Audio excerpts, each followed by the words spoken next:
Happening today, the historic AFL Grand Final. The Demons and the Bulldogs face off as Perth hosts the decider for the very first time. There's a lot of responsibility on both clubs to represent their supporters as much as possible. The last time we got an opportunity like this was to enjoy the ride. You never know when your next opportunity might be. This morning, can the Demons break their 57-year title drought? Weekend Sunrise has exclusive access with all the latest team news. Happening now, fans in a frenzy, from die-hard Demons to Bulldogs buffs. So many families split right down the middle.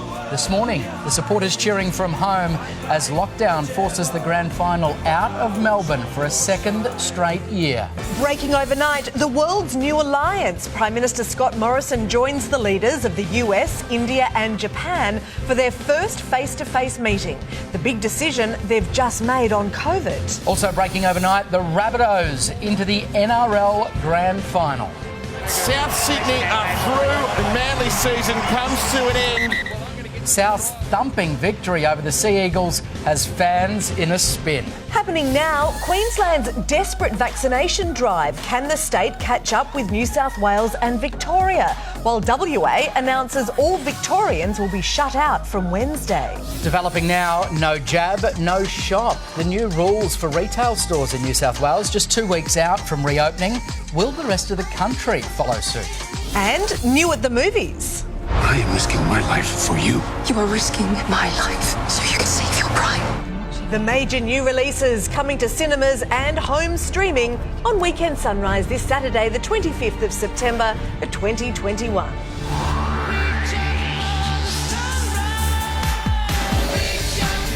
Right across Australia, this is a special grand final edition of Weekend Sunrise with Monique and Matt.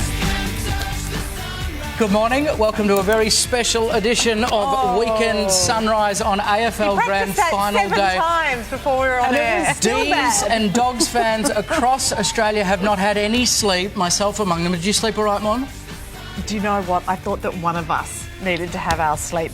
Look, if you were to place today in terms of the amount of nervousness you've ever had, along with wedding day? Yeah, I haven't had my wedding day, but I'm already counting that among engagement? them. Yeah. How about this, though? 1964, the top song was I Want to Hold Your Hand by the Beatles. The Civil Rights Act was signed in by President Lyndon Johnson, outlawing discrimination based on race, sex, religion. That's when the D's last won a grand final. So we're talking history here. Today, the Melbourne Demons take on the Western Bulldogs in Perth. After COVID once again scuttled plans to host the thriller at the MCG. We are celebrating here, obviously, at Brecky Central, along with so many fans at home who are unable to get to the game. I did a little bit of decorating. This tie's from 1964 too, by the looks. Yeah, look how fat it is. He's loving that tie. He's loving himself sick today with his D's. Well, epic proportions, that tie. Indeed. Speaking of epic, for the first time ever, the epic decider takes place at Perth's Optus Stadium, with the West taking up the call to put on a show like no other. And this is what they're playing for: the trophy in all of its glory. The Lord Mayor of Perth, 7 AFL commentator, our mate Baz, joins us now from the stadium this morning. Basil Zemplis, this is a historic day for WA. Morning, Baz. Mon, Matt, good morning and welcome to Perth. It is footy fever over here. It's infectious in Perth this morning, as our entire city really has embraced the biggest event on the AFL calendar. The Demons take on the Bulldogs here at the absolutely stunning Optus Stadium, which will cap off an incredible season that was almost derailed several times by COVID. But today, WA has come to the rescue in a sense, not taking over the grand final, but making sure as proud custodians the game is looked after, keeping all of the traditions up. And rest assured, this will be one for the history books. We have a team of reporters covering every angle. We'll get to Tom Brown a little bit later on, but right now Cyan Doherty is in Perth, in the city of Perth. And Cy, we know all about it over here, but how about we tell the rest of the country how Perth has embraced our moment in the spotlight, showcasing this great event. Good morning to you. Good morning, Baz. And well, the Christy people of Cooper Perth is are in embracing Melbourne. this event in any way they can. So The City of Perth is celebrating this event in any way they can, and we've got Council House behind me. This is case in point. You can see we've got D's colours on the one side, Bulldogs on the other, and in the middle, what it is all about, the Premiership Cup. Now, I do know the Lord Mayor is a big fan of football, but the city is embracing it in any way it can. So we've got people painting their houses. We've got a lot of Bailey Smith mullets that I don't think were cut before this weekend. And the celebrations really started on Sunday with the Brownlow medal. Since then, there have been events every day in the city, different stars, thousands of people turning out to meet them. And of course, it all came to a head yesterday. The excitement reached fever pitch with the People's Parade in the city.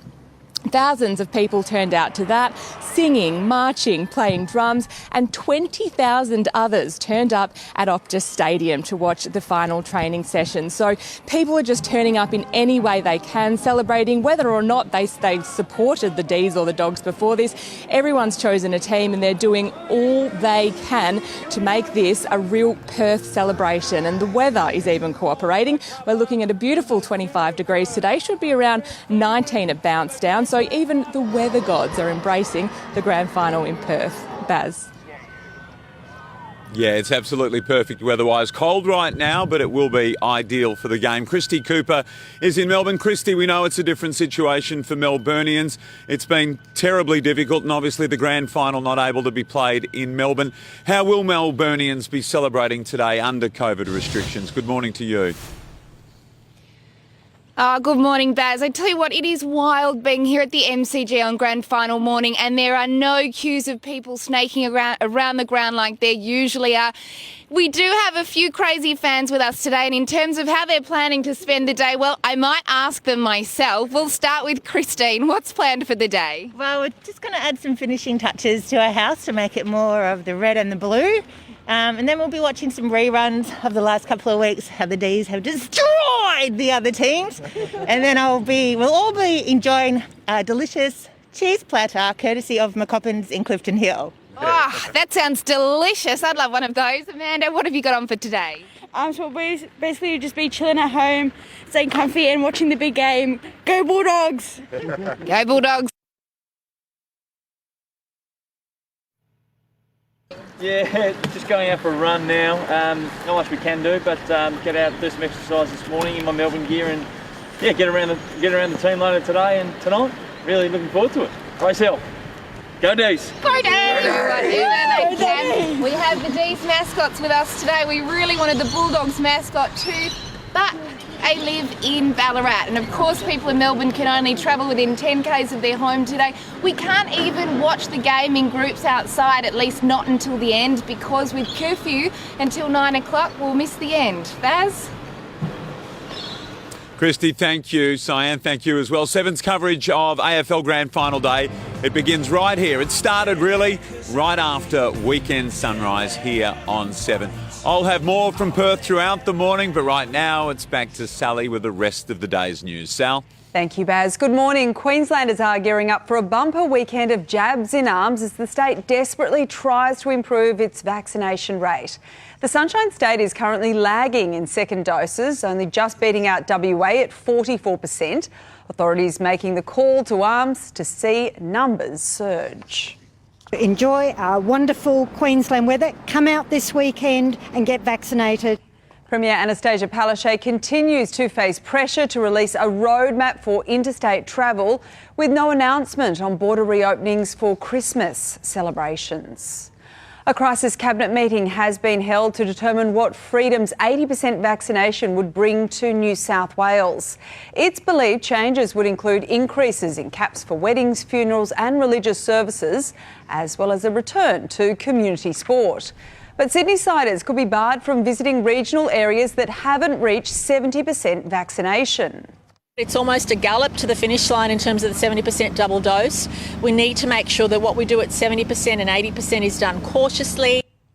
Uber Eats, meanwhile, is offering their own vaccination incentive with free desserts for residents in the first LGA of concern to reach the 80% double dose target. There's been a welcome boost to Victoria's Delta fight with more than 1 million additional COVID vaccine doses added to the state's rollout.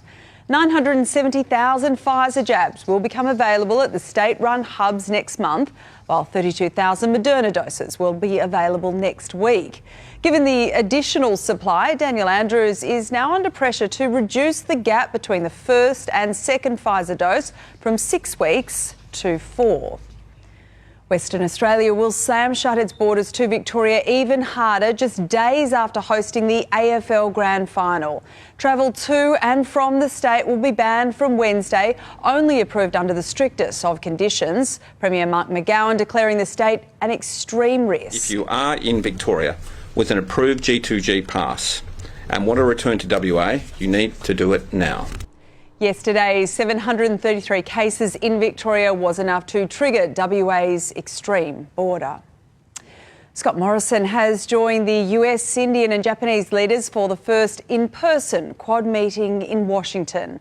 The push to administer 1 billion vaccine doses to Indo-Pacific nations dominated talks. Using our national strengths collectively to manufacture and distribute these vaccines, to have the doses, but also to ensure they go that last mile, to ensure they are administered in all parts of the region.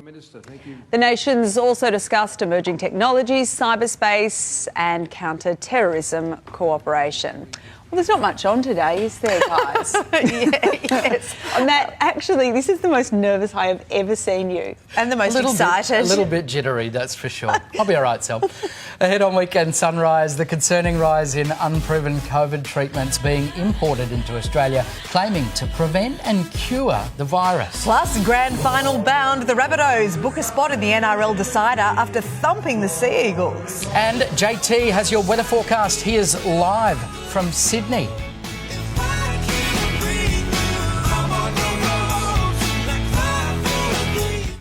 Welcome back to Weekend Sunrise. Let's get some sport now. Here's Sally. Good morning, Australia's football's biggest day is finally here. The Bulldogs and Demons will later battle it out for the AFL Premiership Trophy. Both teams head into the decider with a feeling of responsibility, but Melbourne captain Max Gawn admits theirs is much greater because of the drought they hope to win. There's a lot of responsibility on both clubs to represent their supporters as much as possible, but probably ours with that 57-year drought, there is a tad little bit more. Seven's AFL Grand Final coverage begins right after Weekend Sunrise before bounce down time at 5:15 Perth time. South Sydney will make their first NRL Grand Final appearance since 2014 after thumping Manly 36-16.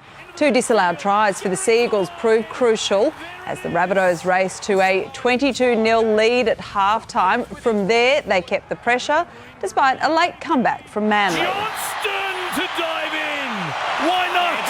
And the Rabbitohs are headed to the Grand Final. South Sydney will take on the winner of today's prelim final between Melbourne and Penrith. All right, let's get a checking weather now. JT has rolled out of bed and fired up the barbecue in Sydney. Good morning, JT. You're in your happy place.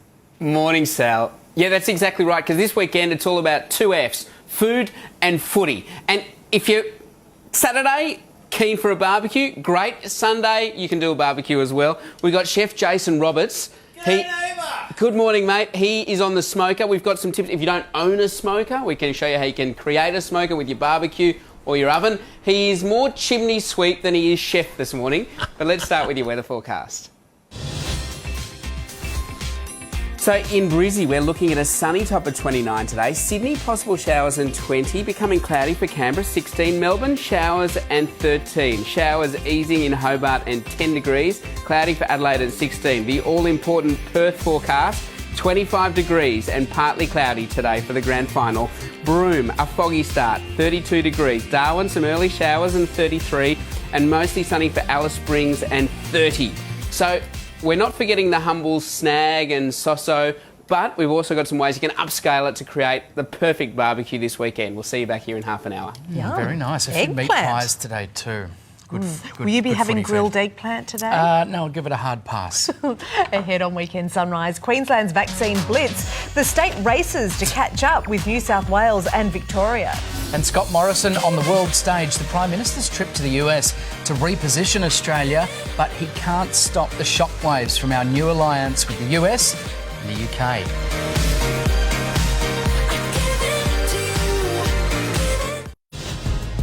Breaking from overnight is the first face-to-face meeting of the Quad Alliance nations. Prime Minister Scott Morrison was at the White House in Washington representing Australia. The other nations in the alliance are the US, India and Japan. Sunrise Foreign Editor Dr Keith Suter is here. Dr Keith, this was a historic meeting of the Quad, and most recently they have pledged 1 billion doses of the COVID vaccine to the Indo-Pacific region. How significant is this focus on our region? It's very significant, and particularly the way in which they're bringing India into this. India is traditionally non-aligned, but clearly the Indians have said we're worried about China, therefore we're open to having negotiations with Western countries. Keith, let's talk about this stoush with France. Really interesting now that it's flowing onto the EU. The big question is whether we're going to end up with trade sanctions from the EU, and I guess pivotal to that is France's influence within the EU decisions. The French are going to be a sore loser. I don't think we'll end up with trade sanctions, but we'll just end up with trade delays, red tape, green tape and all the sorts of things where the French will just make life more difficult. So does that affect Australian farmers, Australian companies, their bottom line? Absolutely, all the way, yep. OK, diplomatically, we know that ambassadors were sent back to France from the US and from Australia. How much of this is posturing and how much will we get back to normal with France, do you think? Well, it's interesting. The United States has already apologised for handling the issue badly. Yeah. And so the ambassador's already gone back to Washington, D.C. It's Australia that's being singled out as being particularly clumsy in all of this. Did Joe Biden dump Australia in it there by saying it was badly handled? Exactly, which is exactly what the French are saying. I think, you're right. It would have come anyway, but he certainly didn't help. It's the international hissy fit, isn't it, when you withdraw your ambassador. The Australian ambassador left with a little carry-on, I noticed, through Sydney Airport, going back to France. It was almost like, I'll see you in 2 weeks. I don't know, it's just an interesting one, how long it's going to endure, because it's going to be a delicate relationship to repair, and you can tell that from what Scott Morrison's been saying all week. Absolutely, and I have found it interesting that in the week or so since the announcement was made, there's been reduced enthusiasm within Australia for what is going on, because people can see the implications for triggering a local arms race, for offending the Chinese, or offending all of our local allies, really. Can you see a reason why it wasn't handled differently by Australia, that it wasn't put out to tender? Well, I think, first of all, the French should have been warned. Absolutely. Yeah. And then given them the opportunity to say, OK, we want to go with different technology and we're sorry, we're not going to go forward with that anymore because things have changed, but given them the opportunity to tender. Can you see why that decision would have been made? I think the Prime Minister, the Australian Prime Minister, just wanted to have this dramatic announcement. And it certainly was dramatic. It certainly was. Right. But we're learning to live with the consequences of it now. Yeah, indeed. Thank you so much, Keith. Well, still to come on Weekend Sunrise Grand Final Countdown. The Demons take on the Doggies in Perth. All the action coming up. And your favourite footy finals food with a twist. The healthy and delicious take on some grand final treats. There isn't any doubt we'll be in there. Well, a little bit overexcited. Welcome back to Weekend Sunrise on AFL Grand Final Day. We're counting down to the big clash. We have very special coverage this morning. You might have been able to spot it and tell, starting with Sally and the news. Good morning. The day is finally here. The Demons and the Bulldogs face off in the AFL Grand Final as Perth takes centre stage. Let's go live now to Perth, where Lord Mayor and AFL commentator Basil Zempilas joins us from Optus Stadium. Morning, Baz. It's time for Perth to shine. Sal, good morning to you. Yes, it really is. And we do that knowing, of course, that Melbourne and Victorians, who would normally be hosts to the AFL Grand Final, are unable to do so this year. So it's with that spectre, a level of respect and a level of support for everybody around the country not doing it as well as we are here, that we take this opportunity to host the Grand Final. But it is a significant event, only the second time in VFL-AFL history that the Code's biggest day has left Melbourne. Brisbane last year under COVID conditions and now Perth this year. Two great Melbourne clubs, the Western Bulldogs and the Melbourne Demons. The Bulldogs won back in 2016, but for Melbourne, as we know with Matt, it has been a long time between drinks. It's a great occasion here, though. Everybody has embraced it, and I think there's a sense of responsibility and a sense of joy also that we are able to put on a great show and a great display for everybody around the country. And one of the great things about today is the stadium behind me. Optus Stadium, the most technologically advanced stadium of its kind, and with a bounce down at 5:15 p.m. local time, 7:15 in the east, the lights and all of its tricks will be on full display. And Seven's coverage of AFL Grand Final Day begins right after weekend sunrise right here on 7. Sally, for now from Perth, we're all very excited. We certainly are. Thank you for that, Baz. To other news now, and there's a major call to arms across Queensland as the state desperately tries to improve its vaccination rate. Live now to Jordan Bissell in Brisbane. Morning, Jordan. That double dose marker is slowly going up. Sally, it is after last weekend's Super Pfizer weekend saw a record number. Thousands of Queenslanders come out to get the jab. Many of the state-run hubs are back open to taking walk-in appointments for the first time in months. Right here at the Gold Coast Convention Centre, I'm told anyone can walk in today and get the jab, although they won't have the same capacity as last weekend. You can see here Queensland is well behind the other states when it comes to vaccination rate, second last only to Western Australia, with just over 40% of eligible people getting double dose since the rollout began in February. Unfortunately, that may mean many may not have a happy Christmas family reunion. Premier Anastasia Palaszczuk has long maintained she wants to see us hit that magical 80% vaccination rate before the borders can reopen to the other states. However, the head of the Gold Coast branch of the Australian Medical Association says he doesn't believe we will able to reach that magical marker by Christmas due to the time needed between the first and second doses. Now, with Moderna now available in Queensland, though, hopefully that bumpy ride towards Christmas becomes a little smoother over the coming months. Sally. All right, thank you very much, Jordan. A crisis cabinet meeting has been held to discuss what further freedoms New South Wales will be granted once it hits the 80% double dose mark. It's believed changes would include increases in caps for weddings, funerals and religious services, as well as a return to community sport. But Sydney-siders could be barred from visiting regional areas that haven't yet reached 70% vaccination. There's been a welcome boost to Victoria's Delta fight, with more than 1 million additional COVID vaccine doses added to the state's rollout. 970,000 Pfizer jabs will become available at state-run hubs next month, while 32,000 Moderna doses will be available next week.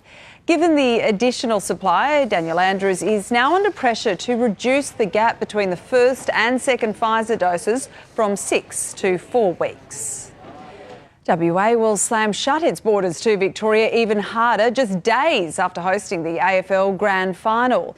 Travel to and from the state will be banned from Wednesday, only approved under the strictest of conditions. Premier Mark McGowan declaring the state an extreme risk. Yesterday's 733 cases in Victoria was enough to trigger WA's extreme order.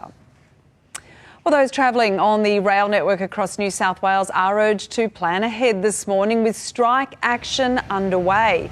Trains will be running at a heavily reduced timetable with no express services and some lines cancelled altogether. They also won't be exceeding 60 kilometres an hour. Unions are negotiating a new enterprise agreement, saying the government hasn't tabled a fair offer. All right, now here's Matt with Sports Talk. On Sports Talk this morning, the Bulldogs go into today's AFL Grand Final as underdogs, with the Demons expected to break a 57-year drought. Who wrote this? While Souths have booked the first spot in the NRL Grand Final after thumping Manly at Suncorp Stadium. Joining us for Sports Talk this morning, 7 AFL commentator Jude Bolton and 7 News chief league reporter Michelle Bishop. Jude, I remember watching you and marvelling at the way you went about it in your premierships 05, 2012, so you know a little bit about what it takes to win. The Doggies go into the grand final as underdogs. Do they deserve that, do you think?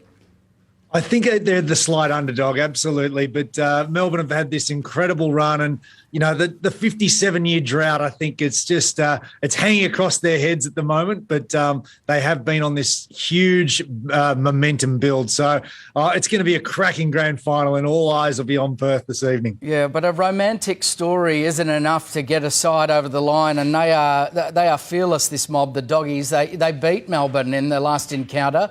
by about 20 points. Who's going to prove the difference today?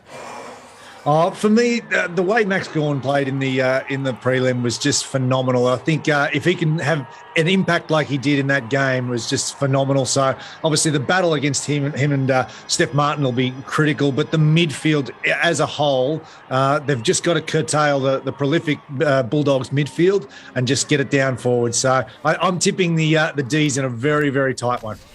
Jude, it's a real opportunity for Perth to showcase the stadium, to showcase the city. Who do you think the crowd will be supporting, and how will the game being played at Perth affect the outcome? Yeah, look, I think for me, I think there's always that sentiment for the neutral supporters, and I feel that they'll want to be part of something special. Obviously, a 57-year drought is such a lengthy wait, and we got to see the Doggies break that in 2016. So I think there'll be just that of favouritism towards the D's. Gee whiz, Jude, I hope you are right. Michelle... Can they deal with the nerves? Look out. I'm already goosebumps and tingling. Michelle, the South's dream of a fairy tale finish this season, well, it is still alive. Last night's result, a huge confidence boost. Oh, look, can you believe it? And look, there was all the talk about no Latrell Mitchell. They've done it without Latrell.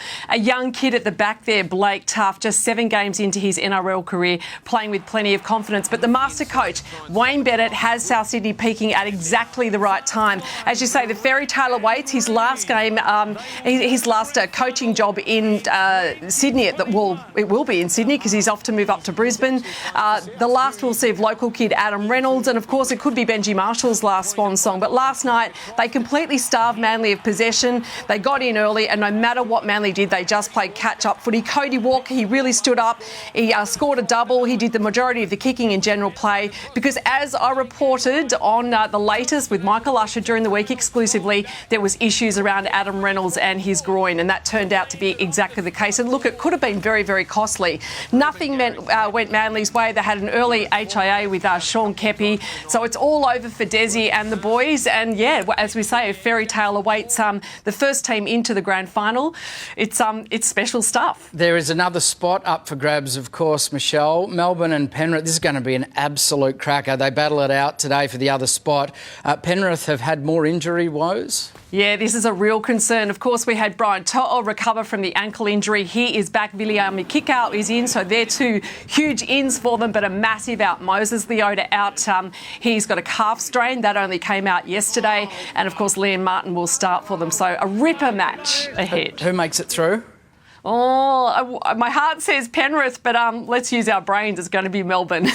We'll see how it plays out. 2 monster games today. Thank you very much for joining us, guys. Much appreciated. Let's check your weather now. JT is in Sydney. You know what goes perfectly with this weekend, Matt? A barbecue or a picnic. Up to 5 people for most Australians. We're celebrating the fact we're allowed to do that again. So if you're thinking about a barbecue this weekend, we've got Chef Jason Roberts here. He is going to show us how to upscale everything. So, mate, we've got this beautiful steak and sausages. A classic Australian barbecue would also have the chicken kebabs, the skewers with the bits of capsicum in the middle. But, Jace, you've got stuff for us today that's equally as easy, but just takes everything up a level. What are we doing? Well, the next level. So we've got some prawns, and these are things basic things you're finding in your supermarket. Now, supermarkets are now starting to stock octopus, prawns, scallops, things like that. But just a little bit of forethought, a little bit of prep in advance makes this a whole lot easier. This is going to turn into a dip. So instead of going and buying expensive dips for 5 people, we can make it for a couple of bucks, and it's going to be delicious. And let's just show everybody what's under here. Preparation. Oh, short rib, grass-fed beef, delicious soy and honey. Stop it! The neighbours will be here in a minute. Let's have a look at your weather forecast. Partly cloudy in Cairns, sunny at Mount Isa, sunny for Bundaberg and Brizzy, sunny and a top of 29, sunny for Burke and Tamworth. Sydney, possible showers, a top of 20. Canberra becoming cloudy and 16. A cloudy day for Mildura. Melbourne in for some showers with a top of 13. Partly cloudy for Launceston and showers easing for Hobart and 10 degrees. A cloudy day for Adelaide and 16. Cloudy for Cooper Pedy, mostly sunny for Alice Springs and 30. And Darwin, possible showers and 33. All eyes on the west today. Partly cloudy in Albany. It's going to be 25 degrees in Perth today and a little cloud cover. Sunny for Karratha and a foggy start in Broome with a top of 32. you know, as we're coming up to the cross, we're talking about the fact that in COVID 1.0, everyone was doing the banana breads and the sourdoughs. Yeah. Where are we at now? I think it's time to crack open the barbecues. It's time to get primal. It's time to get outside. We're sick of the screens. It's time to smell the smoke and tell some stories. Amen to that. So, for your 5 people today, some perfect barbecue ideas. See you in half an hour. Looks great. Thank you, Doesn't JT. that look delish? Yum, my mouth is watering. Sounds good. Soon for you this morning, Health Alert, the concerning rise in imports of unproven COVID treatments. And meet the grand final super fans, the family of supporters who are split right down the middle for today's AFL clash.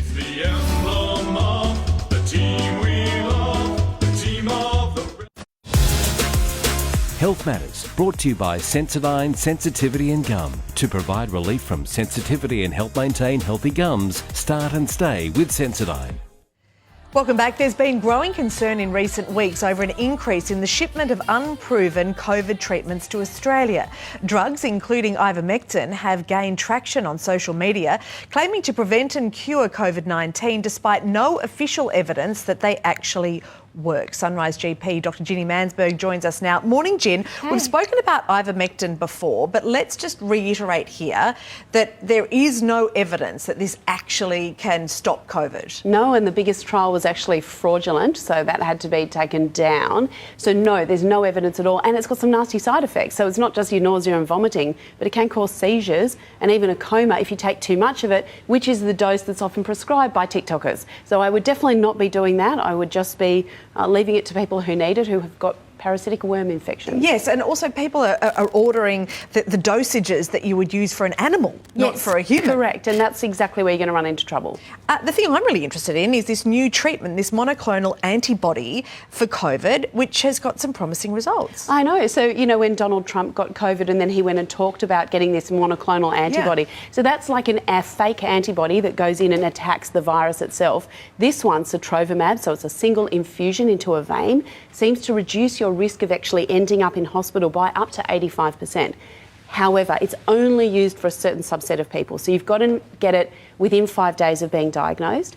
You need to be a very high risk of ending up in hospital anyway. So diabetes, heart disease, severe COPD, so chronic obstructive pulmonary Why? disease. Is it because it has side effects? Mainly because the most profound benefit is for people who would have ended up in hospital or have a high risk of that. Right. If it's some young 25-year-old, of course, some of them are still ending up in hospital, but the risks are much lower. So we've got to give it to the people who would need it the most. Yeah. Is that because of supply? No, really just because it's going to have bigger bang for your buck if you use it for those people. Okay, all right. Moving away from COVID now for a minute, collagen supplements. There's been some more recent questions about whether they actually do anything for your hair or for your skin. Yeah, and they don't. So I should say there are studies that show that they do amazing stuff for your skin and your hair. The problem is that they are actually industry sponsored. So if you are the producer of, you know, collagen supplement X and you then fund a trial, we know that industry sponsored trials often have positive results. Then if you take the unsponsored trials, they don't seem to have any positive results at all. And in fact, the latest research is back to saying there is no evidence for them. And that makes sense because collagen is a very complex protein.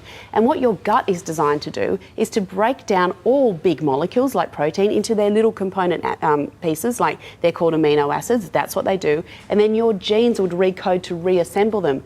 Unless you're a fish, you can't make marine collagen. Unless you're a cow, you can't make bovine collagen. You can make your own collagen, but there's no evidence that having the amino acids that you might get from a steak anyway are going to make any difference at all whatsoever by taking it in a supplement. So save your money. If you're thinking that Dr. Ginny sounds particularly well versed on this topic, that's because this is part of your other side business. Yeah, my side hustle, which is ESK Skincare. So yes, the stuff that actually is proven to work. Absolutely, and it does. It's so good. I just want to finish on this new study that's found that diets that are rich in dairy fat can actually lower your rate of heart disease. This is massive. Yeah, so really interesting research out of Sweden where, to be fair, they've got a pretty good diet over there. Yeah. Very high in cheese and yogurt. What they found was if you look at the particular fats in the blood that are only high in people who consume a high fat dairy diet, they actually, the higher they are, they followed these people up for nearly 17 years and found that the higher those levels in the blood, the less likely they were to die of heart attack or stroke, or to have a heart attack or stroke. Then they pop that diet in, that research in with people who were monitoring their diets, and again, the same thing, having a high dairy diet. That doesn't mean ice cream, that doesn't mean, actually, interestingly, butter. It really does seem to be. Yogurt and cheese seem to be fairly protective, which makes everybody think, saturated fat, they're not all the same. What is different about the saturated fat in cheese and yogurt other than sausages and McDonald's? Indeed. Yeah, okay. And you obviously don't want to be having the yogurt that's full of sugar, because that's going to increase your rate of heart disease. Bingo. You're better off having a full-fat natural yogurt than a sweetened low-fat yogurt. All right, Jen, as always, great to see you. Thank you. Here's Matt. Thank you, Mon. Well, coming up on Weekend Sunrise, the truth about ending lockdowns, what the Doherty modelling really says about reopening Australia compared to how our politicians are interpreting it, and the world's new alliance. Leaders join for the first face-to-face Quad meeting, the big decision they've just made on COVID.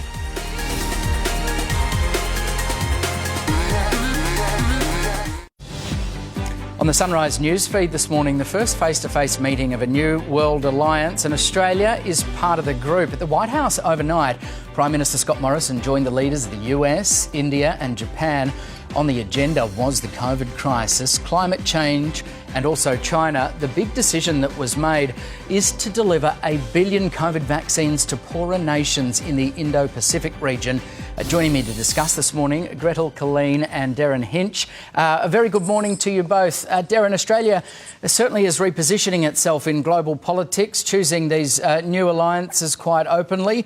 What have you made of the tactics, I guess, so far that are playing out on the world stage? Look, I think it's great that we're extending our links with our traditional allies, the UK and the US, which I think is great, and the new nuclear submarines, etc. But I think even as important now is this new link with India and with Japan. And of course, it's all designed, and the US, it's designed because you've got that elephant in the room called China, and I think we have to form these strong alliances to combat that. Yeah, I really like the fact that we're getting behind the support of these additional vaccines to the poorer nations. Gretel, how have you watched the week play out as Scott Morrison has tried to mend relations with France, but broader than that, with the EU as well? With sadness, I think, because I don't think he has the skills to negotiate something like this. I think he has delusions of grandeur and delusions of intelligence. I do not think he has the skills to negotiate these things, and I think they are fawning to him to get what they want. When Nancy Pelosi said that Australia was leading the way in climate change, that's not true. Why would you say something like this? You know, I'm not an expert in international military alliances, but I do know character and plot. And this character and this plot do not make sense. Yeah, the strategy, if you like, or the tactics or the handling of it may be one thing. What do you think, if you're looking at Australia's security and with Australia's security in the future in mind, though, Gretel, do you think the right decision has been taken with the subs, albeit handled clumsily? Well, we're not really sure what the decision actually is with the submarines. As far as I can see, it leaves us quite open and vulnerable for the next 20 years. They're looking at renting in the meantime. Yes, which is interesting. I think it's really interesting too that we're looking at an election coming up. And there's one thing Australians majority of people support, is standing up to China. So I wouldn't see this as a simple long-term vision. I'd see it as a short-term one. Yes, Darren? Matt, I'm at the MCG. Let's talk football. It's grand final day, for heaven's sake, okay? A battle of a different kind. It's the most bizarre start to grand... It's the most bizarre thing, standing at the MCG with virtually nobody here, a couple of mascots, and that's all when you think of the normal times. Now, I have not mixed feelings. I support Melbourne, but I was their number 2 ticket holder some years ago, and I had a falling out with the board, and I quit. But I did start a showbiz support group called the Tridents, and our first singer on our first function was some young girl called Kylie Minogue. I don't know what happened to her. I'm not authorised to do this in any way, but I'd like to bridge the gap with you, Darren. Come on back to the D's. We'll welcome you back with open arms. What do you say? Look, mate, look, the thing was this. It was 2004. They're doing the $400 million rebuild of the MCG here, and we had a party to celebrate or commemorate the destruction of the Melbourne dressing rooms. But then they decided the night before it would be a male-only event, and our president was Bev O'Connor, a female. So I said, this is 2004, not 1904, so I quit the club and I haven't been back. Yeah, But it's I hope wonderful they to win see a today. female president back at the helm now. Gretel, you don't have to love Yes. AFL to love sport and to love what it represents in galvanising people at a time of extreme crisis. Are you excited for today, and how much do you think the D's win by? Actually, I support the D's only because their last win was nearly the day that I was born. So therefore we have an allegiance. But I have to say, I do think that a grand final comes around every year, and I think sport is tremendously important. I would love the same support given to the arts. I think sport is terrific. But Darren, to your point, I do think that Australia's future security is more important than you standing outside wherever you are. I know we've got to wrap. One quick thing, and Koshy won't like this, but I think the Demons wish they were playing Port Adelaide today. They'll be easier than the Bulldogs. Oh, well, we'll see. Have we all gone nuts? Hello? We'll see how it plays out. As long as we end up with the cup, I don't care how it plays out. Thanks, guys. Play Great well, to Matt. chat. It's 8 o'clock. Our top stories this morning. Happening today, the historic AFL Grand Final. The Demons and the Bulldogs face off as Perth hosts the decider for the very first time. There's a lot of responsibility on both clubs to represent their supporters as much as possible. The last time we got an opportunity like this was to enjoy the ride. You never know when your next opportunity might be. This morning, can the Demons break their 57-year title drought? Weekend Sunrise has exclusive access with all the latest team news. Happening now, fans in a frenzy, from die-hard Demons to Bulldogs buffs. So many families split right down the middle. This morning, the supporters cheering from home as lockdown forces the grand final out of Melbourne for a second straight year. Breaking overnight, the world's new alliance. Prime Minister Scott Morrison joins the leaders of the US, India and Japan for their first face-to-face meeting. The big decision they've just made on COVID. Also breaking overnight, the Rabbitohs into the NRL Grand Final. South Sydney are through. Manly season comes to an end. South's thumping victory over the Sea Eagles has fans in a spin. Happening now, Queensland's desperate vaccination drive. Can the state catch up with New South Wales and Victoria? While WA announces all Victorians will be shut out from Wednesday. Developing now, no jab, no shop. The new rules for retail stores in New South Wales just 2 weeks out from reopening. Will the rest of the country follow suit? And new at the movies. I am risking my life for you. You are risking my life so you can save your pride. The major new releases coming to cinemas and home streaming on Weekend Sunrise this Saturday, the 25th of September, 2021.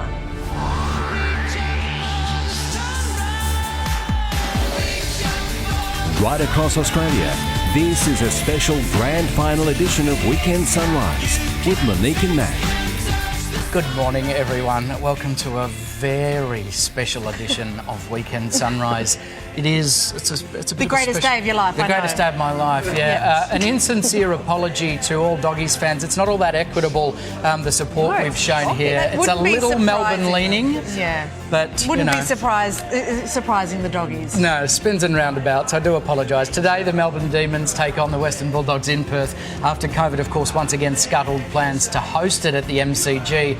We are celebrating here at Brecky Central along with so many fans at home across the country who are unable to get to the game. For the very first time, the epic decider takes place at Perth's Optus Stadium, with the West taking up the call to put on a show like no other. And this is what they are playing for. Let's have a look. It's the trophy in all of its glory. The Lord Mayor of Perth and 7 AFL commentator Basil Zemplis joins us from the stadium this morning. There it Baz, is. there is that trophy. That's what it's all about. It certainly is. It's a historic day, and there's a footy fever that's infectious in Perth this morning, to be honest. Grand final week has felt like grand final week often feels like in Melbourne. The city has embraced the biggest event on the AFL calendar, and for the first time, yes, here in Perth. The Demons play the Bulldogs at the state-of-the-art Optus Stadium, which will cap off an incredible season in the AFL, which was almost derailed by COVID. But today, the WA football community, the WA community full stop, comes to centre stage, not taking over the grand final, but making sure as custodians that great tradition is looked after and it is done respectfully. And rest assured, this will be one for the history books. We have a team of reporters covering every angle this morning. Firstly to Tom Brown, who's here in Perth. Tom, good morning to you. How have the teams prepared for today's blockbuster?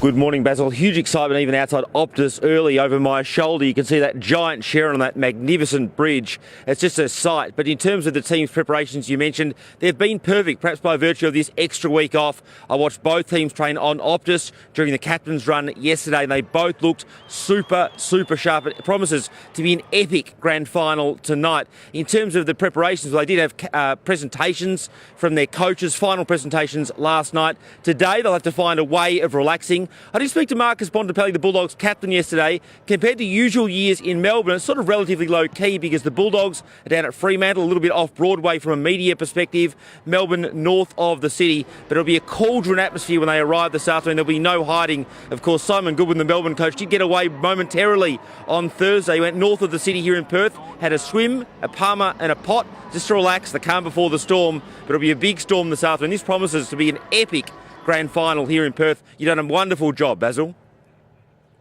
Good on you, Tommy. Thank you. You can tell the Victorian, just the suit coat for him. The double jacket for the West Aussie. It's fresh. Cyan Doherty is in the city. Cyan, Perth has really embraced its moment in the spotlight. As we well know, it's been a great time to be in the city of Perth. Good morning to you. Good morning, Baz. That is right. The people of Perth have embraced this in any way they can. Parts of the city literally lit up for it, and it is getting hard to see now that it's light. But Perth's council house behind me is half lit up for the D's, half lit up for the Dogs, and in the middle, what it's all about, the Premiership Cup. And of course, the celebrations really kicked off on Sunday with the Brownlow medal. There have been events and celebrations since then. Footy superstars in the city every day. Thousands of people turning up to see them and to just be a part of this once-in-a-lifetime event. Yesterday, that excitement reached fever pitch with the People's Parade in the city. Thousands of people turned out to celebrate and march, and of course 20,000 others turned up at Optus Stadium for the final training session. People just getting involved in any way they can and now preparing for today. 60,000 lucky fans will be at the stadium and millions of others at home holding barbecues, getting excited. And while it is quite cold at the moment, we are heading for a beautiful 25 degrees today. Should be... And having the all right, Baz, Cyan, sorry to interrupt you. Let's go to the Prime Minister now, Scott Morrison, who is speaking live in Washington, D.C. The Quad is a great partnership, making a very positive contribution, a very practical contribution to the region that we call home, the Indo-Pacific. The Quad partners, India, Prime Minister Modi, had the opportunity to speak with him directly yesterday, and of course Prime Minister Suga, my dear friend. This will be the last time we meet together here with him as Prime Minister, but he's on a promise to come out to Sydney and visit Jenny and I hopefully in the future. He's been a tremendous leader of his country, seeing his country through the Olympics and the Paralympics, an extraordinary achievement for Japan to press on in the middle of a pandemic and give the world great hope. He joked with me today that they won a lot more judo gold medals than the Australians did, but the Australians didn't do too badly either. There's no doubt about that. So to you, Prime Minister Suga, thank you very much for your leadership and your great friendship to Australia and to your great strength within the Quad. The Quad meeting today, it's a very practical group. We're focused on demonstrating how democracies get things done, and we get things done in the region in which we live. And so with practical initiatives focusing on 1.2 million vaccines, but it's not just about getting the vaccines, it's about getting them in arms. And the programs we're running together are helping those vaccines being distributed, being administered, the training, the planning, the support that's needed to get, particularly in developing countries, these vaccines in arms. A great example from our own region is all 4 of the Quad partners supporting the vaccination in Fiji. And a small island in the Pacific, but the Quad can see to that need, and delivering those vaccines in Fiji has really turned that country around, and they'll be opening up soon, and I'm sure welcoming visitors. I'm sure Frank Bainimarama would love me to say welcoming visitors from all across the Quad nations. So vaccines are an important set of outcomes today for COVID. On critical minerals, Australia is one of the biggest producers, but we believe we can play a bigger role in a critical supply chain that is supporting the technologies of the future. And further initiatives there today being led by Australia, but connecting up with the manufacturing and processing capabilities and end users in the United States, in India and in Japan as well. Our discussions around security began with Afghanistan, and particularly focusing on how we can continue to help people who wish to leave Afghanistan and become part of our humanitarian programs, and holding the Taliban to account to ensure that they can leave safely.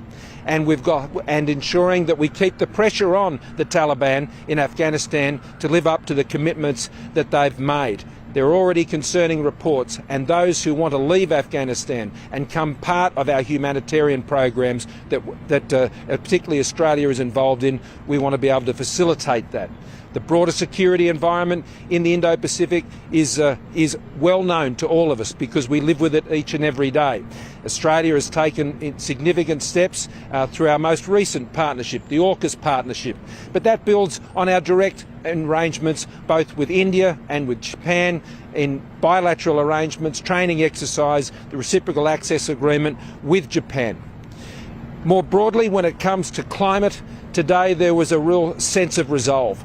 And not just about the if question, of course, is the answer to that question, but the how, and how we can support particularly developing countries within the Indo-Pacific to get access to the clean energy technology that enables them to transition their economies, just like Australia is seeking to transition our economy.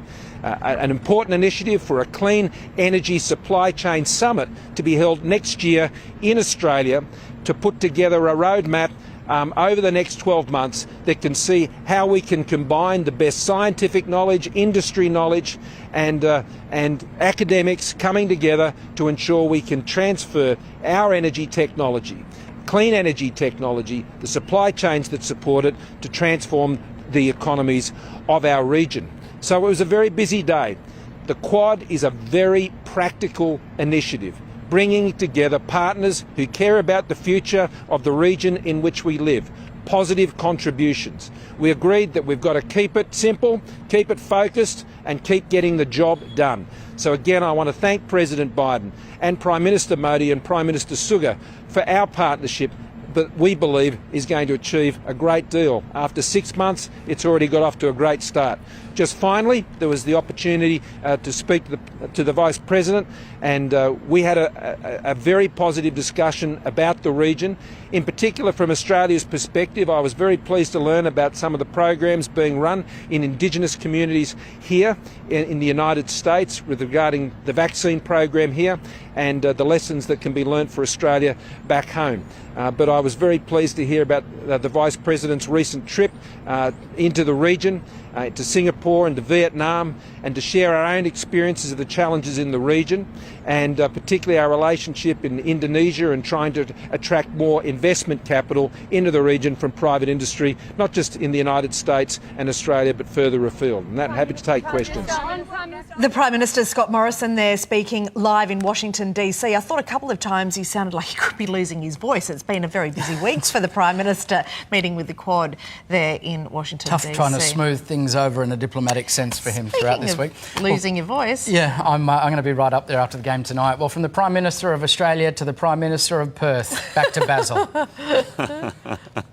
That's not quite an official title, but that'll do, Matt. It's your day as well, as we know. And Mon, we've done all of this respectfully, of course. It is grand final day, but we're all thinking of our friends in Melbourne who normally would be celebrating this big day as their own. Christy Cooper is in Melbourne. And Christy, it's bittersweet, obviously. How are Melburnians getting ready to celebrate the day, albeit under COVID restrictions? Good morning. Baz, it's a very strange feeling here at the MCG. Usually there'd be so many crowds here getting ready to enjoy the day, but I tell you what, there are still quite a few people around. Lots of people are coming here to exercise, just to run around the G and feel close to the action, even if there's not much action here. Now, one of those people who has been running around is Amy. Amy, how are you feeling? You're burning off some nervous energy this morning. Yeah, the run's helping to keep the nerves down. It's a little bit strange not having the grand final at the MCG for sure. You were watching your team a few years ago. You said you flew home from Canada to see them? Yeah, I was living in Vancouver at the time, so I flew home for a weekend. I spent like a month's rent to come and see the Dogs, and it was totally worth it. So it's a bit strange to not be able to go this year. If any of them are watching this morning, what's your message to them? Play hard, boys. Go Doggies. Now, just to keep things even, we've got some D supporters over here. Go D! Christine, how are you feeling this morning? Oh, feeling a little nervous for the boys, especially they have a lot of pressure on their shoulders. Been such a long time since we have taken home the big one. So, but feeling great, feeling good, feeling confident that they're going to bring it home for us, all the supporters. It's such a pity that we can't join in the fun, being here at this magnificent stadium, the MCG. But it's been such a tough couple of years, so let's hope that the boys can do it for the Ds today. Yay! Go Ds! Thanks, Christine. Guys, give me some noise. Come on! Back to you, Baz. Good on you, Christy. Terrific to hear them cheering and in good spirits. So, Christy, thank you. Tom Brown and Cyan Doherty. And we'll have more from Perth throughout the morning. But for now, it's back to Sally with the rest of today's news. Sal? Thank you, Baz. Good morning. There's a major call to arms across Queensland as the state desperately tries to improve its vaccination rate. Live now to Jordan Bissell in Brisbane. Jordan, that double dose marker is slowly going up. Sally, it is, but as you said, it is happening very slowly. Now, in Queensland last weekend, the Super Pfizer weekend saw a record number of Queenslanders turn out to get the jab for the first time. Queensland's vaccination hubs are now back open to taking walk-in appointments for the first time in months. But as you can see by this graphic here on the screen, Queensland is lagging very far behind in terms of its double dose rate, second only to Western Australia. We've got just over 40% of eligible people who have received the jab. And this is bad news for many Queenslanders who might not be reunited with their families in time for Christmas.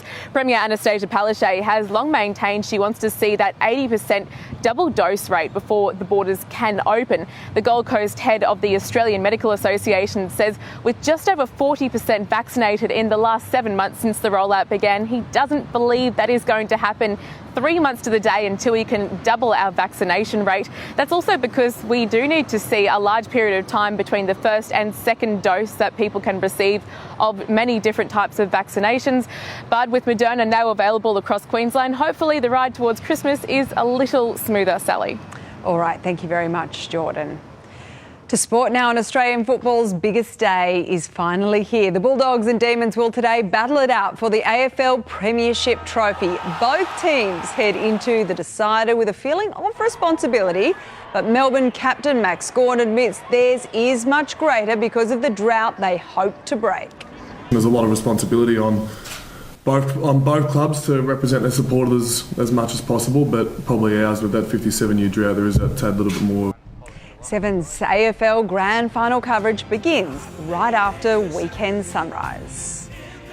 South Sydney will make their first NRL Grand Final appearance since 2014 after thumping Manly 36-16. 2 disallowed tries for the Sea Eagles proved crucial as the Rabbitohs raced to a 22-0 lead at half-time. From there, they kept the pressure despite a late comeback from Manly.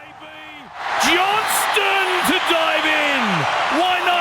And the Rabbitohs are headed to the grand final. South Sydney will take on the winner of today's prelim final between Melbourne and Penrith. All right, let's get a check of your weather now. JT is in Sydney hosting a barbecue. Hello, JT. Here we go. We're just talking about tying aprons here. Good morning. Hey, we're talking about food on a stick. It's footy finals. We're going to have picnics. So let's keep it simple. Get rid of the cutlery. Jason Roberts is our resident weather chef.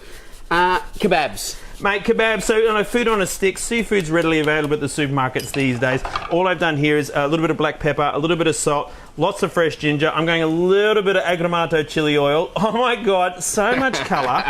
And the whole idea of something like that, straight on the grill. Okay, come on over to the barbie because we've got some more stuff on here that may appeal to some, may not appeal to others, but the vegetarians always get the raw end of the deal, don't they? Raw cauliflower, dried out. So what I've done here is fat asparagus at the moment. It's in season.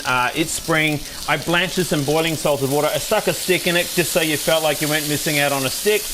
And then we can finish these off with some delicious flavour components, things like soy. Yes. The octopus looks incredible. Hey, let's get over to that in a second, but first your weather forecast. Okay, let's start with the all-important grand final in Perth. It's going to be a little bit cloudy today, but we're reaching a top of 25 degrees. Let's go around Australia now, and there's a trough and vigorous fronts that are bringing showers and powerful winds to Tasmania, Victoria, southeastern parts of South Australia, and that's filtering warm air into northeast parts of New South Wales and Queensland as well. Onshore winds triggering the odd shower over northeast Queensland, and a trough causing the odd shower and storm over parts of WA. Brizzy, sunny and 29. Sydney, possible showers and 20. Cloudy for Canberra and 16. Melbourne, showers and 13. Showers easing for Hobart and 10. Cloudy for Adelaide and 16. Perth, partly cloudy and 25. Broome, foggy and 32. Darwin, some early showers and 33. And sunny in Alice Springs and 30 degrees. Jace, how do we jazz up the mushies? I keep it simple. A little bit of delicious soy. And then if you can get a hold of some toasted sesame oil, a little bit of sesame oil, and that's like power in your face flavour, so much flavour. But the vegans don't have to miss out. Vegans are people too, people. I'm going to stick with the seafood to start off with this morning. We'll see you back here in half an hour with more barbecue ideas for up to 5 people. What a rainbow of colours. Delish. Thank you. Well, it's a term that we hear a lot when it comes to the roadmap out of COVID, but what does the Doherty model actually mean? In a nutshell, it's the mathematics that's been used to forecast what will happen when we open up Australia, ending the lockdowns and border closures. And according to that model, 70% of the population needs to be double vaccinated before it's safe to start winding back the restrictions. But you will have heard our political leaders all quote the Doherty model in different ways to suit their own roadmap. So this morning, what's the truth and what doesn't add up? Joining us now is Dr. Michael Littermore from the Doherty Institute. Morning, Doctor. Grateful for your time. Talk us through what the modelling says about the states going at their own pace. New South Wales edging closer now, likely to open up in 15 days. 70%. Is the modelling saying still that that is going to be safe?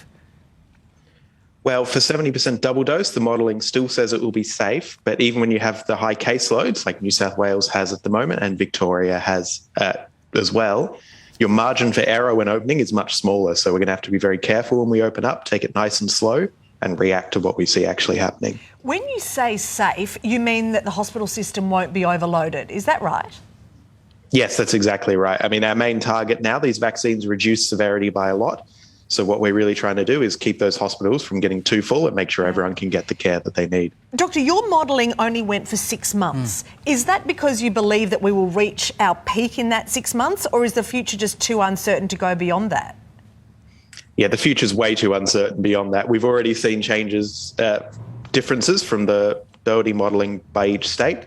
And who knows what changes are going to be happening in 6 months' time. So trying to go any further than that for us was a bit of a fool's game. So we've only gone those 6 months forward. Doctor, I don't know how much you look at what happens internationally or what's happening internationally, but, you know, particularly some people starting to get nervous about the Singapore experience where they're starting to open up, have opened up at 70, 80% and are seeing, a return of this wave. Is that something that you're concerned about here? It's absolutely a concern. I think the reality is we are going to see a wave of cases. We are going to see a wave of hospitalisations. What we're just hoping for is that whatever restrictions we have in place are enough to keep that wave down to a level that we can cope with. Another wave of lockdowns coming along with that, or that's the great unknown? That's a big unknown. I think it's going to depend on how big that wave gets and exactly what happens in reality, which will surely be different to what's in the modelling. The other question is about contact tracing, and we heard Gladys Berejiklian, the Premier of New South Wales, saying that they will be releasing details of what happens if there is a positive case, say, in your workforce. What does your modelling show about the importance of contact tracing moving forward? Well, we considered two different contact tracing situations, one that we've called optimal, which is perhaps best used when the case numbers are very low. And in that case, people are going into isolation very quick when they become a case. And so that obviously keeps your infections down from that person. When the case numbers move up, we moved over to what we call a partial test, trace and TTIQ, test, trace, isolate, quarantine process. And that seems to be about what New South Wales and Victoria have been able to keep to so far. And in that case, people are going to quarantine and isolation a bit later in their infection period, but not so late that there's no effect. Dr. Michael Littimore, we really appreciate your time this morning. It's been a busy time for the Doherty Institute. Thank you. Thank you. Well, you are watching a huge grand final edition of Weekend Sunrise, still to come this morning. Christmas holiday bargains coming up, the little-known sites that are a treasure trove and those that let you book with confidence so you won't lose your money. The new rules for shopping: no jab, no entry. How the unvaccinated will be turned away when New South Wales reopens in just 2 weeks. Perth's pandemic gift to Melbourne on AFL Grand Final Day. We completely appreciate how important this day is. We know our teams won't be out there, but we'll support yours. The campaign of solidarity, hoping it will lift the spirits of fans in Victoria, New South Wales and the ACT, all still in lockdown. And new at the movies. Hair brown, height 4'11". 5'11" would be better. Girls would not laugh at you. Hey! The big releases coming soon to cinemas and home streaming. You are watching Weekend Sunrise here on 7. It is AFL Grand Final Day. Much more soon.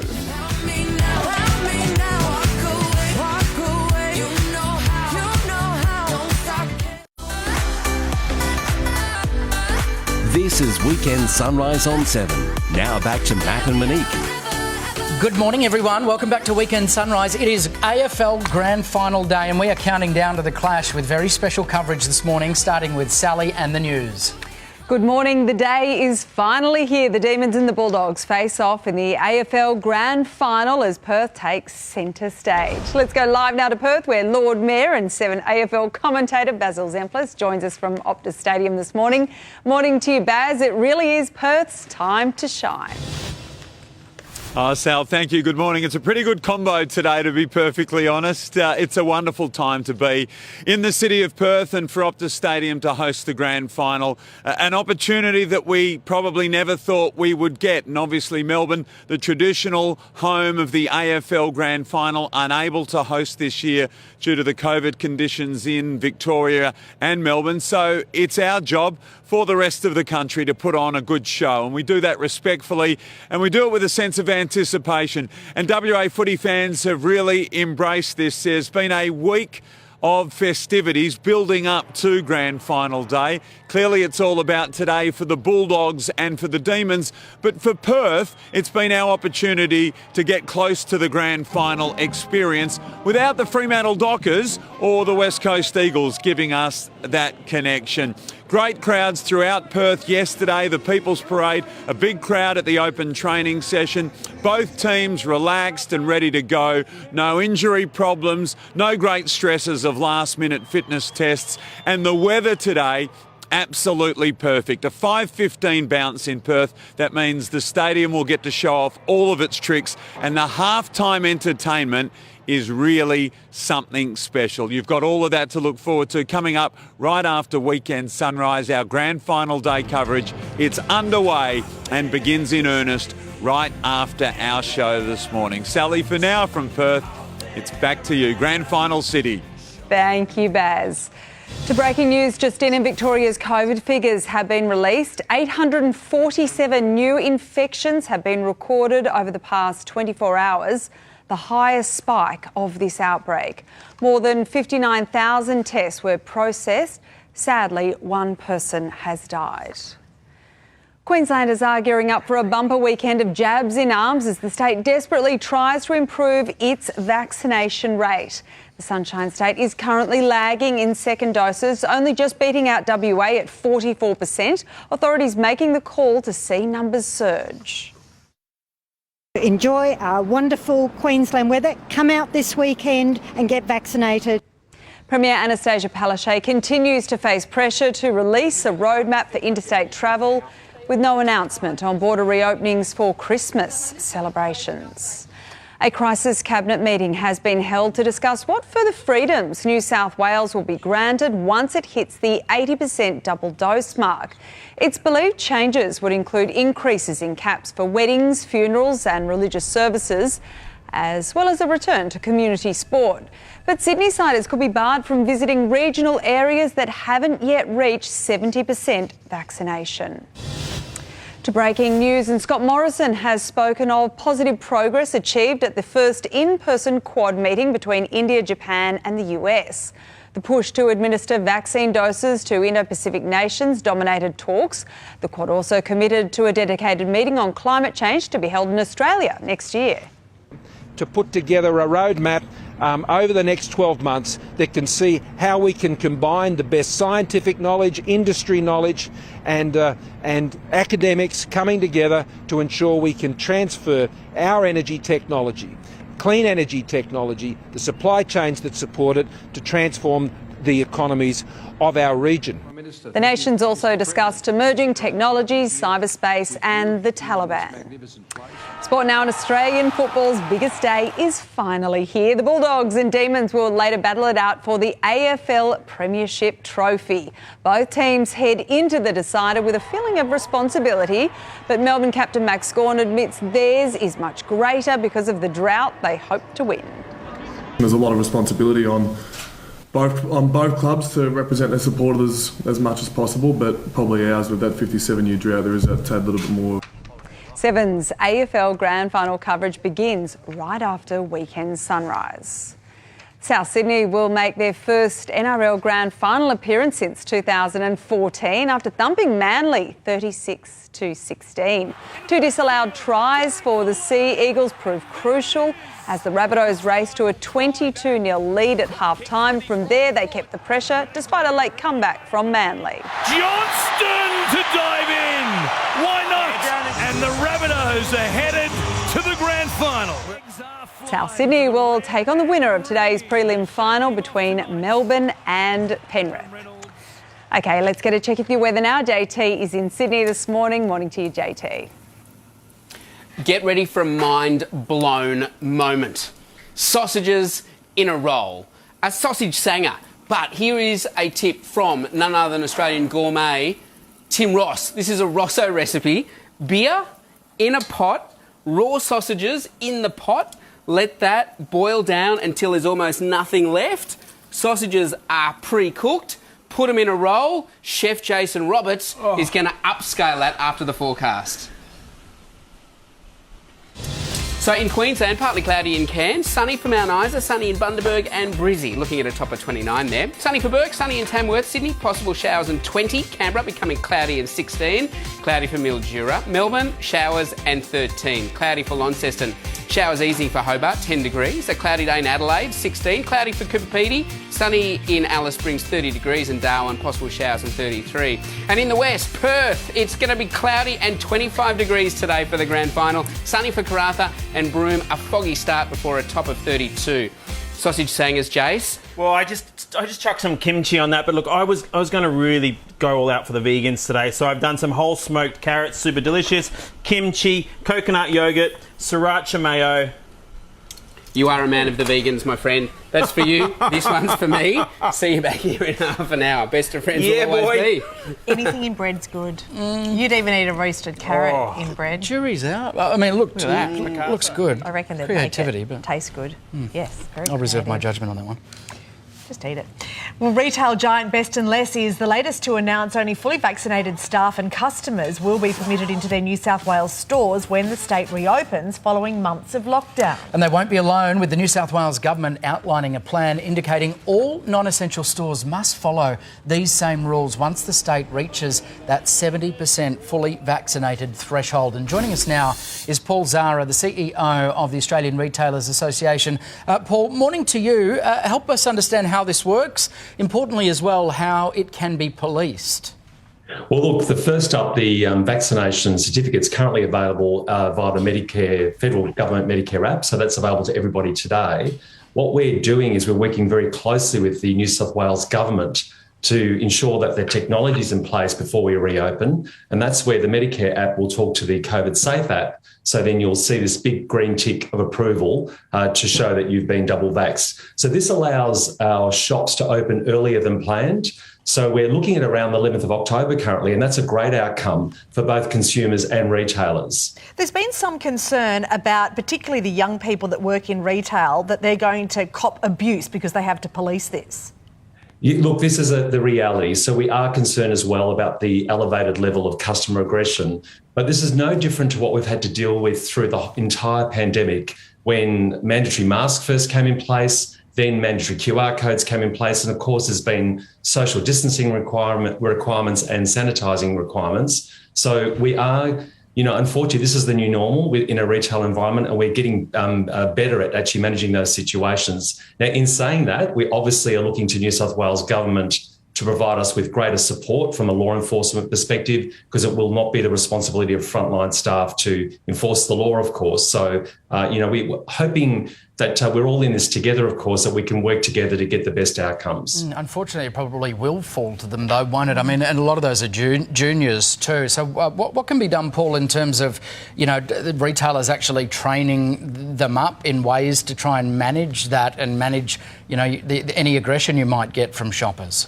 Well, unfortunately, this has become a new skill set for retail frontline people, and we've been running customer aggression courses as a registered training organisation to upskill our frontline team, and that's been happening through the entire pandemic. It's been obviously very fruitful, but it is a skill that frontline staff will require, purely because what's the new normal look like? We're not really sure, because unfortunately, even once we do reopen, operating through COVID times will mean that we're going to see higher levels of anxiety and, as a result, unfortunately, some aggression. Yep, we just have to remember that the workers there are just doing their job. All right, thank you so much, Paul. Appreciate that.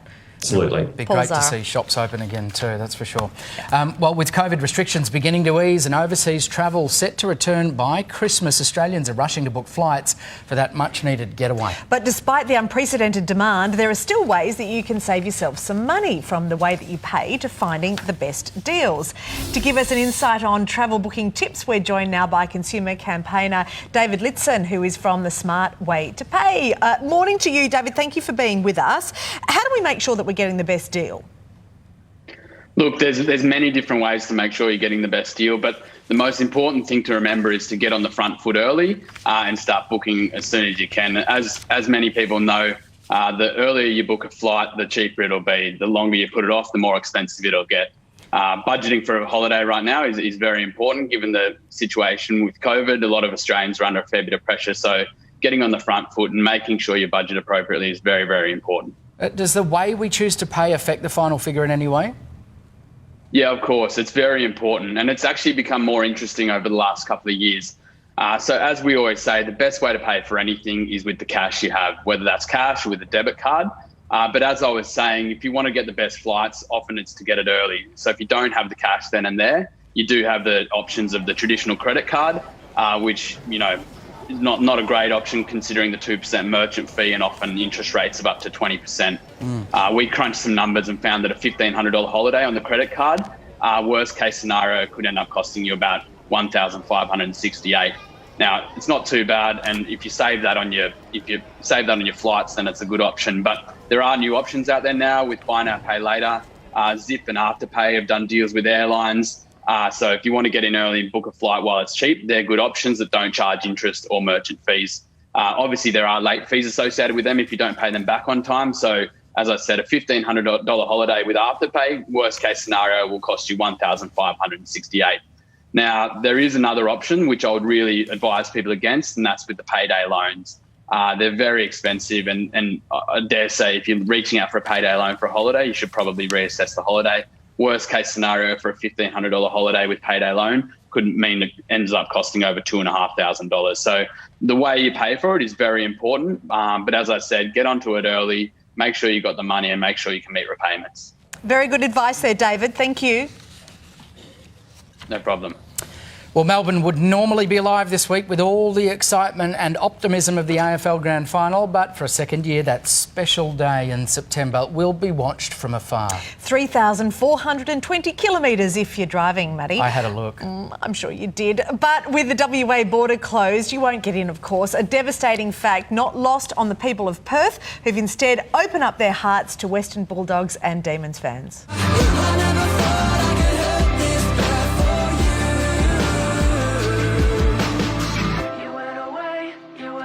In a city barely touched by COVID, they'll proudly tell you the only thing infectious here is grand final fever. Melbourne's loss is Perth's chance to shine.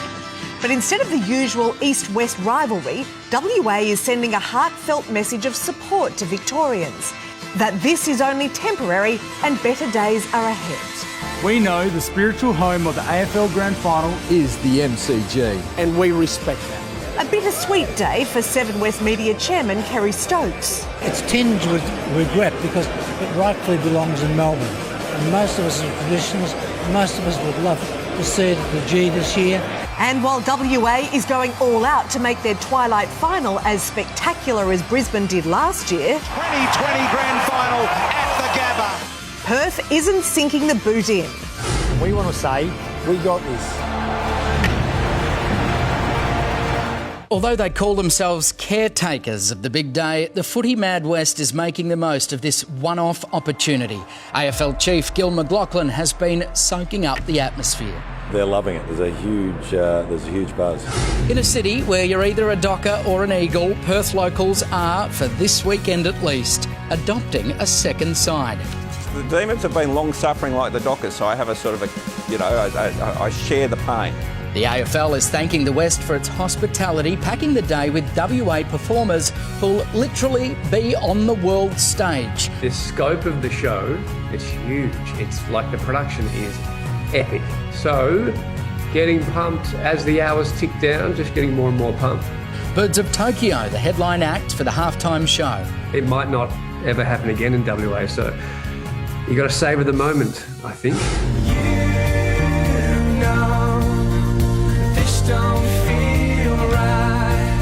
For Melbourne, Grand Final Day will be celebrated in lockdown. After a week, many would rather forget. Violence on the streets, an earthquake and soaring COVID cases. Where's Perth? Where is it again? Today, from Perth, a gift for Melbourne to sit back and enjoy the broadcast. We feel very sorry for the Melbourne people who can't enjoy it, but we're going to put on a show that hopefully they feel good about as well. We got this. We got this. We got this. We got this. We got this. We got this. We've got this. We got this. We got this. In good hands. Certainly are. Well, excited footy fanatics in Melbourne are refusing to let the pandemic completely crush their spirit on this second grand final day with no play at the MCG.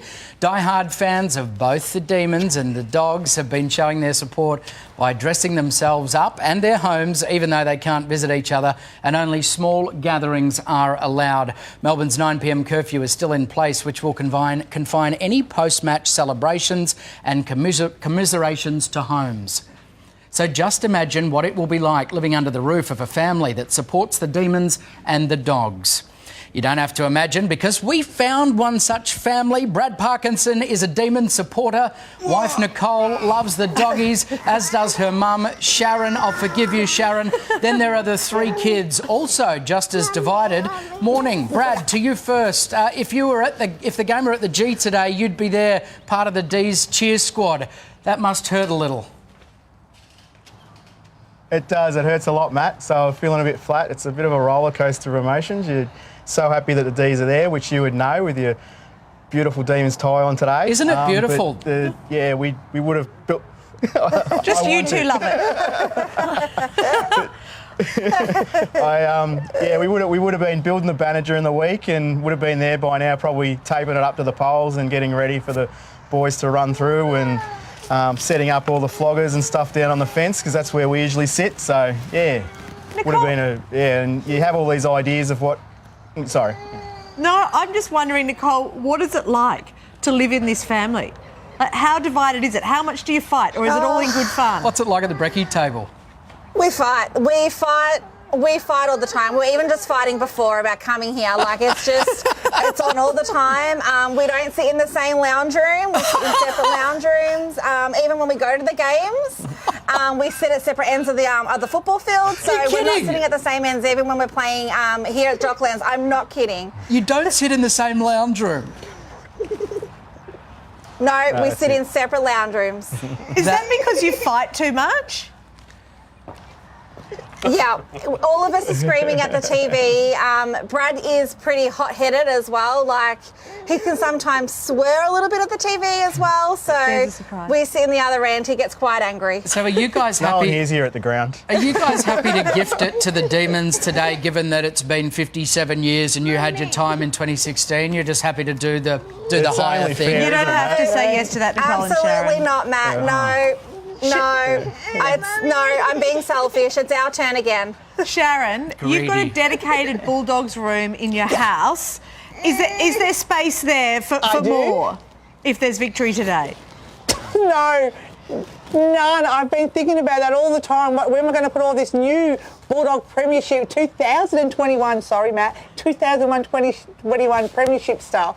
I have a son that lives in the garage out the back. I think he's going to have to move out so I can move all of this new stuff in. To move more stuff in. Brad's going to have to move out too. Like, what happens when one of them's got to win? Yeah. What's it going to be like after the match when you have to sort of coexist and one of you don't take home the Premiership Cup? Well, it's a strange situation, Matt, because it's usually we're driving home from the ground and it's a very quiet car, but I don't know what the house is going to be like because it's. But I think we're both pretty keen for one of us to win, so I don't think we'll be too upset. The kids love it, so they're pretty divided as well. Like we've got a Ruby who's a doggy, and we've got Oliver here who's a red and blue blood demon. He loves it, gets down in the cheer squad, and we've got Emily here. She's grown up demon, so she's seen all the very lows and highs of being a Demon supporter. So yeah, it's a bittersweet not being there, but we're trying to make the best of it. Yeah. Well, as long as you can all love each other, at the end of the day, footy will be the winner. Thank you, team. Yes. Sometimes. Honestly, may the best team win. Go Bulldogs. Congrats on the outfits. They are spectacular. What a great family. Love it. What an awkward household that will be a little later tonight. And joining us now from Werribee in Melbourne are passionate D's supporters, Janine Healy and her son Levi. Janine, I've been waiting all morning to see your balloons. They are just something else. Give us a little look at what you've got there. What a fantastic creation. So we've got Max Gawn and his little army, his army of soldiers ready to join. My goodness, that is sublime. How long did that take to make? Where did the idea come from? Jackson here with his no teeth, and I don't know how long they took. I had a friend who owns a balloon business make them, so overnight he brought them over yesterday for me, so ready to go. Max has been here since prelim final. They are absolutely brilliant. Levi, I want to ask about you because we dug out some footage of you. This was you. You're so passionate at matches, and we've got some pictures of you in tears at the end of the 2018 elimination final, and that was after Melbourne won. What are you going to be like tonight, do you think? Yep. Oh, I think I'll be a hot mess, to be honest. I'll run down the street probably naked, get arrested or something like that. I'll be up and about. It's just at the moment I'm already nervous, so can't imagine what I'll be like later. Levi's got the same plans that you do tonight. We'll be sharing a jail cell, Levi, and don't feel bad about those tears. That's me each and every weekend.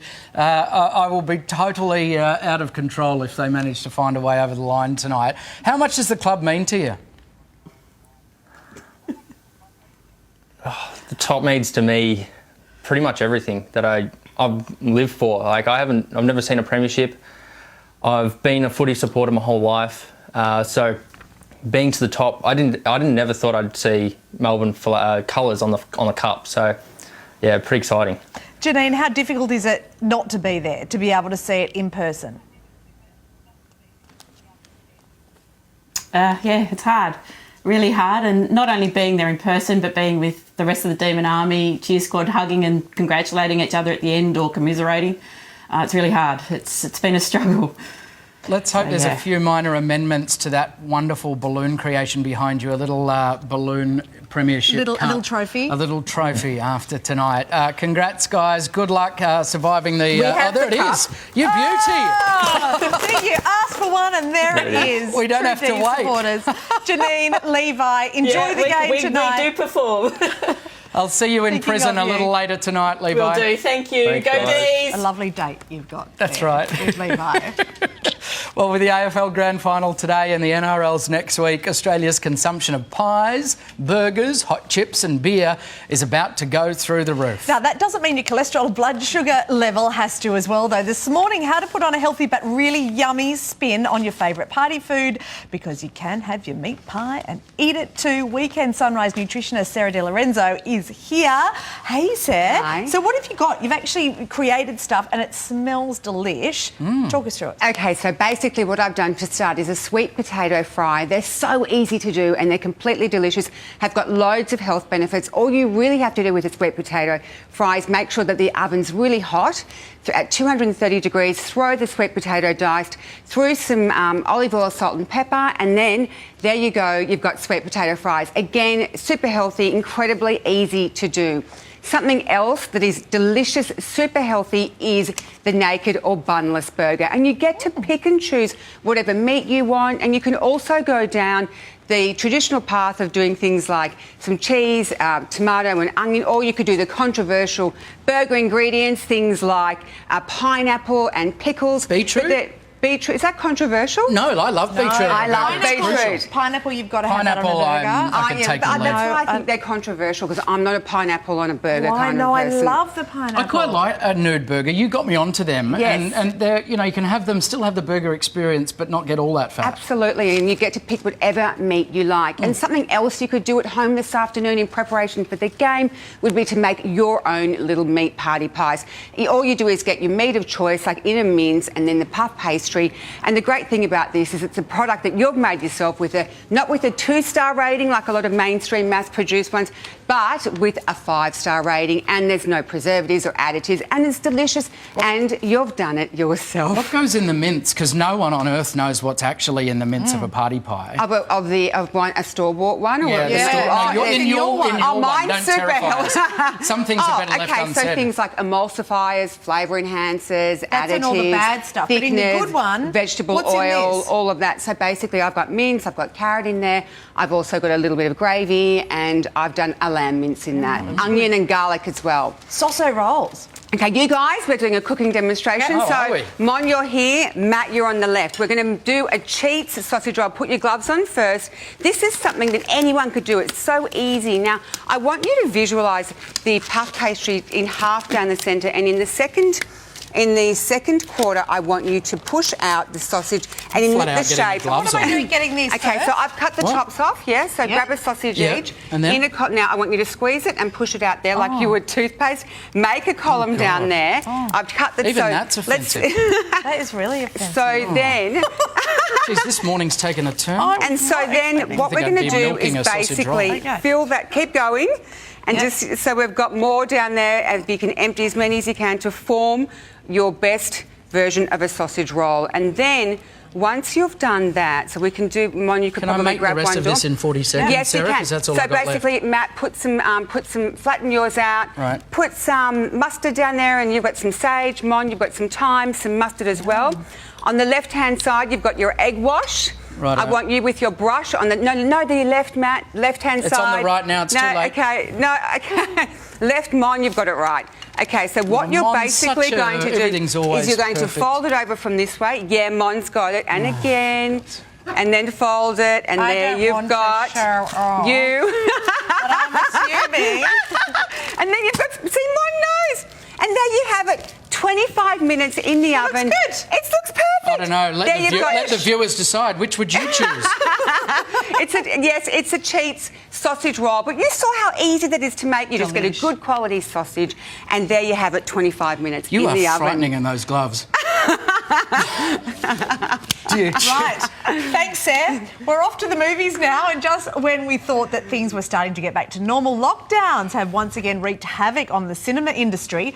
Ongoing stay-at-home orders in Sydney and Melbourne are preventing more than 10 million people from going to see a film, putting some major new releases on hold. But it's not all bad news, with plenty of new things to watch, whether you can make it to the cinema or you're streaming from home. Here's Weekend Sunrise movie man Jason Jabbert Davis. It's a consequence of the latest Australian lockdowns that few of us would have seen coming. Cinemas forced to shut their doors as film distributors hang on to key titles until the whole country can see them on the big screen. So while the rest of the world gets to enjoy blockbusters like Dune and James Bond No Time to Die in coming weeks, Aussie audiences will have to hang on that little bit longer. Come on, Bond. Where the hell are you? In the meantime, there are still plenty of new releases to look forward to at the movies, if you can get there, and if not, on home streaming. In October, it's all about the horror movies as we count down to Halloween, like Antlers. This is a myth. For you, yeah. Or Malignant. And Jamie Lee Curtis is back to finish the job in Halloween Kills, the 12th instalment of the cult classic franchise. I'm coming for you, Michael. But if that's not your thing, how about a medieval epic from Ridley Scott? A most unspeakable charge has been brought against you. One of us has lied. Let us let God decide. The Last Duel sees A-list friends Matt Damon and Ben Affleck reunite on the big screen, alongside Adam Driver and Jodie Comer. I am risking my life for you. You are risking my life so you can save your pride. Also in cinemas next month, Ron's Gone Wrong offers some quality animation. Really? You need a Bebot to have a social life? Yeah, Dad, kind of. I don't want you addicted to some device. Barney, your Bebot is like super weird. I am Barney's Bebot. Will you come to my secret shed and like him? No. A quirky comedy for the whole family. But if you can't get to the flicks, there are 3 major new releases coming to streaming. On Netflix, Jake Gyllenhaal takes us on a thrilling ride to save a 911 caller in The Guilty. I just want to talk to you. Okay, I'm hanging up. Just up for a drive, sweetie, okay? Is there someone with you? Uh-huh. Does the person you're with know you called us? No. Who do they think you called? Your child? Yes, sweetie. Does the person you're with have a weapon? Yes. While Army of Thieves is a prequel to the zombie heist film Army of the Dead. This is about becoming legends. And on Apple TV Plus, The Velvet Underground, a hypnotic new documentary and the first major film to tell the band's legendary story. His music sounded like nothing else, and all of a sudden, it would stop like that, and the audience would be dead silent. The Velvet Underground had hypnotized them. In November, the big screen beckons once more, with Aussie audiences finally getting a glimpse of Daniel Craig as 007 for the last time. New adventures from Marvel, and the prequel movie to the greatest TV series of all time. Antonio Soprano. And wait for December, it gets even better. Any questions? No. Yes, many. Hundreds. Oh, it's the best thing about lockdown. Yeah, plenty to keep you busy. That looks good. You're watching Weekend Sunrise. Our top stories this morning. Happening today, the historic AFL Grand Final. The Demons and the Bulldogs face off as Perth hosts the decider for the first time. There's a lot of responsibility on both clubs to represent their supporters as much as possible. The last time we got an opportunity like this was to enjoy the ride.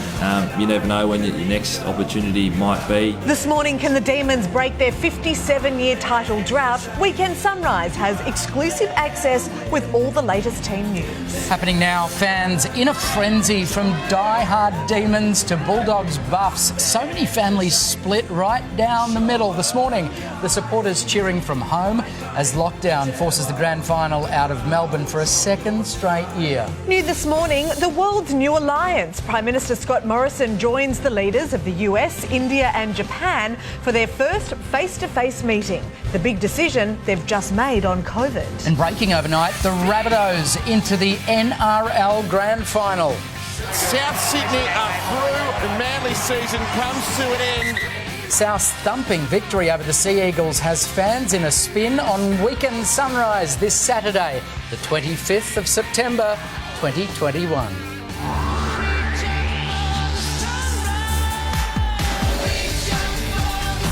Right across Australia, this is a special grand final edition of Weekend Sunrise with Monique and Matt.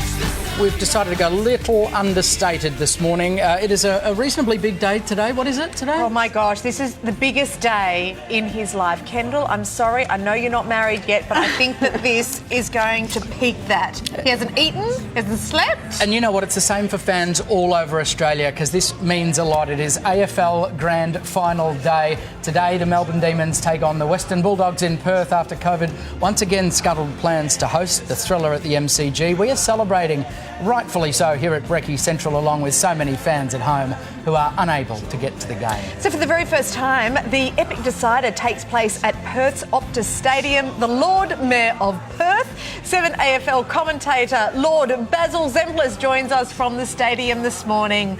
Baz, you are in your element. It's absolutely fabulous. It's great that we're able to host this day for the rest of the country who we know are not doing it quite as well as we are over here, and we're doing it respectfully. There's certainly a footy and grand final fever that's infectious in our city this morning.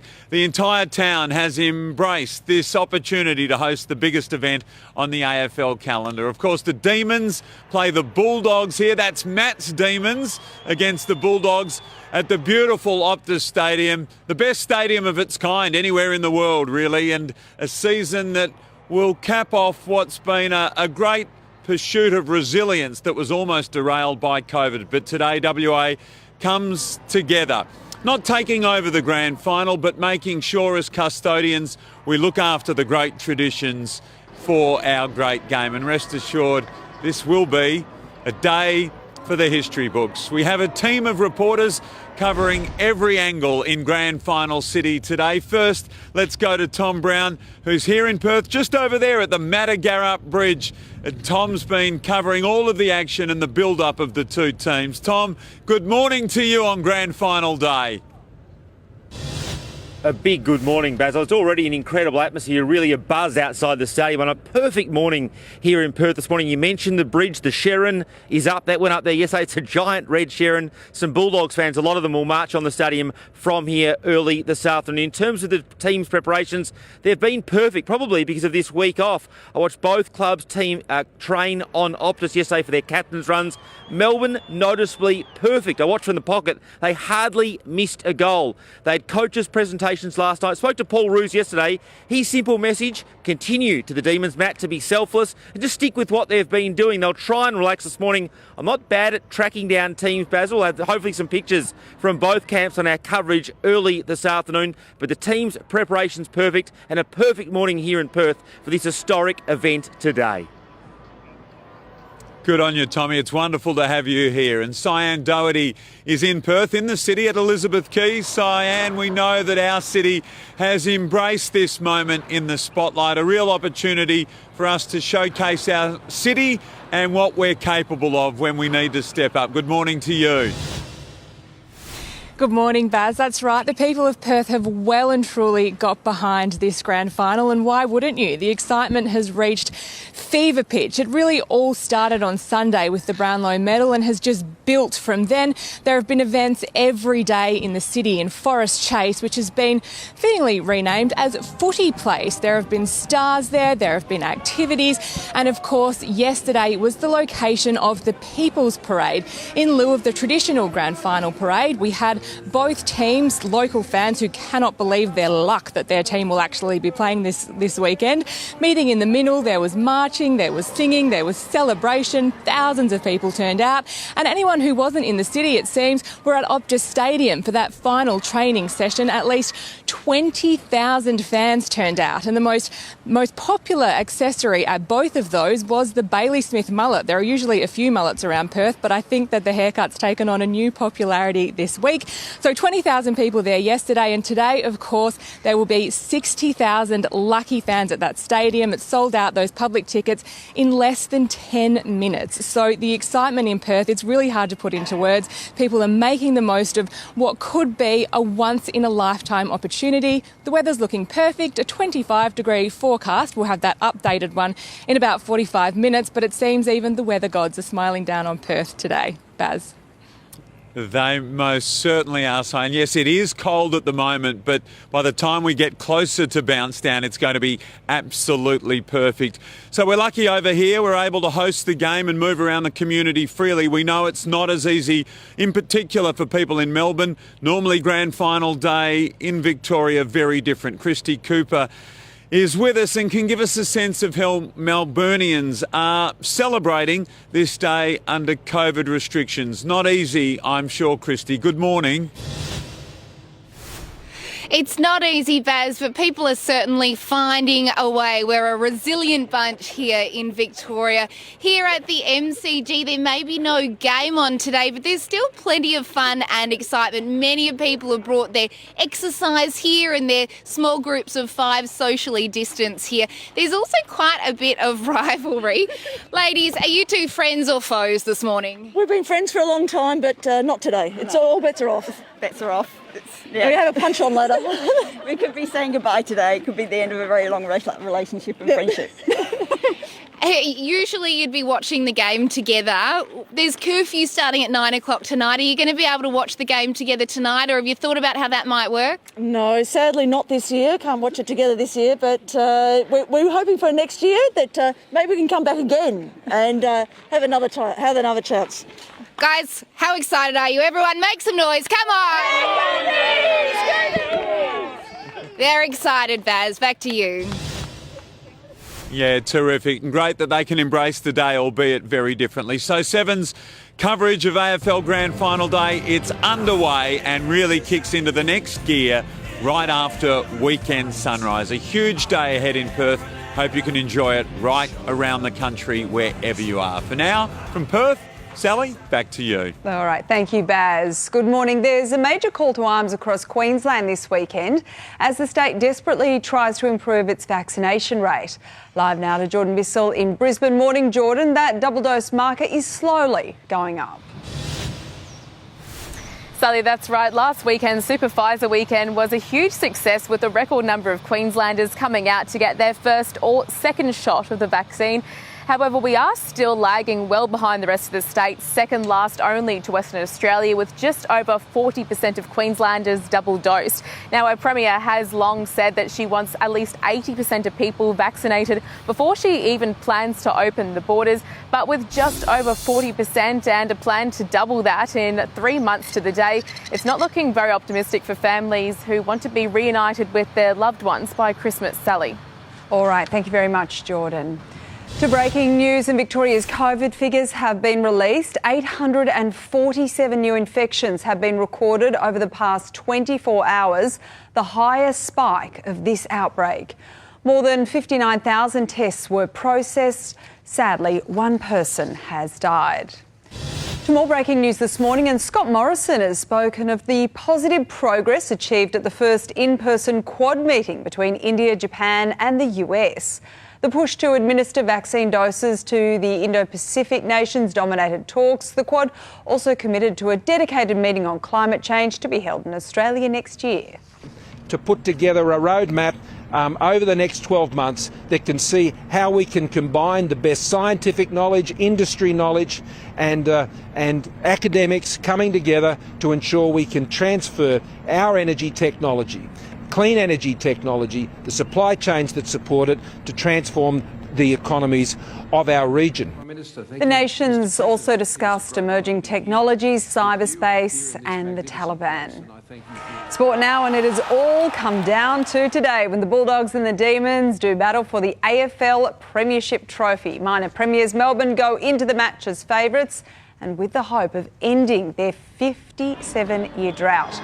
The Dogs last won in 2016 and say they're focused on enjoying the ride. Our focus, the last time we got an opportunity like this was to enjoy the ride. You never know when your next opportunity might be. Seven's grand final coverage begins straight after weekend sunrise. South Sydney are heading into next week's grand final after a 36-16 win over Manly. It's the Rabbitohs' first grand final since 2014. Coach Wayne Bennett admits the prelim clash with the Sea Eagles dominated his focus, but now he can turn his attention to the decider. Probably in the last 10 minutes when Campbell Graham started to miss a couple of tackles, I probably started to think about the grand final and what it meant. But up until then, it was furthest thing from my mind. They'll face the winner of today's Panthers v Storm prelim. All right, let's get a check of your weather now. JT is in Sydney this morning. Hello to you, JT. Whoa. Morning, Sal. Yep, we're doing picnics, we're doing barbecues. Chef Jason Roberts, R2D2. Jace, at the moment, you don't want to be starting to cook just as the footy's about to start. You don't want to be trying to get one of the 7 barbecues when there are 7,000 picnic groups. So this is something you can prepare and have ready. Look at this. So this is soy and honey braised Manning Valley grass-fed short rib with Nature's Nate chili, honey, and a fat little pumpkin at the end there for all the vegans. So this is cooked for about 3 hours in the oven in a pot. Then you finish it off on smoke. So this will get about an hour and a half of smoke. But then look at this pumpkin. This is cooked for about an hour and 40. But look at that. Ooh. Oh. I want to do something a little bit more exciting. You need to ask permission. This meat apart. You can't just have a look at.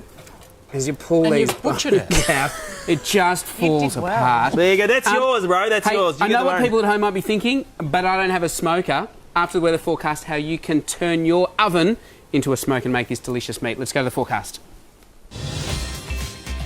Okay, so in Perth for the grand final, we're looking at a top of 25 today and a little bit of cloud cover. Let's start with that and let's move up to Queensland now. Brizzy, sunny and 29. Sydney, possible showers and 20. Becoming cloudy in Canberra and 16. Melbourne, showers and 13. Showers easing in Hobart and 10. Cloudy for Adelaide and 16. In Broome, a foggy start and then a top of 32. Darwin, some showers and 33.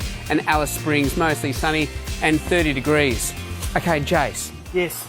You've got the meat, you've got a barbecue, you've got an oven, but you don't have a smoker. How can you create the same effect? Okay, so you create a little pouch. Take some tin foil. I've got some rice here. I've got some sugar. I've got white pepper. You could use your spices, star anise, cinnamon, coriander, and then take some tea leaves and put that over the top. Just from a tea bag? Just from a tea bag, just a generic tea bag. This is actually a chamomile. Yes. This is going to be a relaxing smoke. Fabulous, because it's going to be such a relaxing grand final. So what you need to do is... What you need to do is then put that over direct heat, get some smoke happening, fold the pouch up but not completely, and just whoop that into the oven. Fantastic. And then some smoke will start billowing out. All right, in half an hour's time we'll show you all of these creations and how you can create the perfect picnic meal or barbecue meal or grand final meal this weekend. See you in half an hour. That is enterprise. Yeah, I would definitely set the smoke alarm off if I did that at my house. All right. Looks delish. Thank you both. Well, breaking news that we've been reporting from overnight is the Prime Minister attending the first face-to-face meeting of the Quad group of nations. They are Australia, the United States, Japan and India. The alliance has already been condemned by China, who's warned the Quad not to interfere in its affairs. It's the second new strategic partnership Australia has recently joined after AUKUS, and that alliance between Australia, the United States and the United Kingdom, which was announced last week. Covering it all from Washington DC is 7 News political editor Mark Riley. Riles, welcome to you. Just wondering how you think that the Prime Minister has performed, and importantly, how has he been received off camera there? Well, good morning, guys. Look, it's really interesting to observe from close quarters because Scott Morrison has been very well received here at the White House, but also up the hill at the Congress, who will make the really determining decisions on the AUKUS agreement and also on the Quad. It will both need some supporting legislation. But he's been dealt into these two very important partnerships. In fact, one of them, he's the architect of AUKUS. And what that says is when you draw a line between all the countries that we're now partnered with, it is a line of democratic nations that are protecting themselves against the accelerating rise of China in our region and its influence spreading. But the decisions today were, as much as Scott Morrison says this isn't about threatening China and China shouldn't feel threatened, all the decisions today on supply chains for rare earths and other minerals, new technologies, low emissions energy technologies, keeping Huawei out of 5G networks and building alternative 5G networks, these were all about excluding China from very big deals in the region and not having to rely on them for supplies. Vaccines as well, about developing the Quad's own supply lines to really bat around China in cricket terms. Riles, give us a sense of what it's like on the ground there, the venom that is still bubbling away over Australia's decision to call off this $90 billion contract with the French for the submarines. Is it repairable, and how much has it spread into the EU and Australia's reputation within the EU? Yeah, look, it is repairable, Matt. It will take time, there's no doubt about that. It has flowed over into the EU and to NATO. Those European countries that are partnered with America in the NATO alliance. So, yes, it is complicating both those forums. There's a lot of domestic politics at play in France. Germany is coming on side with France, but Germany's doing 5G deals with Huawei and China, so it's talking to its own book. But I think all those things they'll settle down over the coming weeks. They'll have to, because we are partners with France and Europe, and they need us as well. And in the end, the bigger threat to all of those economies is China. So that's what binds all the other countries together. The real problem, the longer term problem, is how China responds to this. If it goes in another punitive round of trade sanctions, then that won't look too good, and we're waiting for that response. He's looking quite presidential there, Riles, isn't he? Were you listening to anything he said? I listened to everything he just said. Mate, I thought you would pick the fact that I thought you'd... He's got look, it happens all the time. You know what it's like. It was a lead-in. I've got the red tie and the blue jacket, mate. Hang on, it was a lead-in to your exclusive... I'm doing my D's thing here for you. It was a lead-in to your exclusive one-on-one interview tomorrow with the PM, if you don't mind. So I was trying to help you out, Riles. Presidential either way. Good We're on you, looking mate. forward to that interview. Thank you, I was helping you out. It's a mutual thing. Lost See in how it translation. works? This is what alliances are all about. Right. So delicate, the diplomacy, isn't it? Indeed. Exactly. See you tomorrow, Riles. Thanks so much. Well, ahead on Weekend Sunrise, Melbourne versus Perth, the rivalry between mayors over which city does major events better. They join us live next. And Perth in the spotlight, how Optus Stadium is preparing for today's history-making AFL decider. This is a special grand final edition of Weekend Sunrise.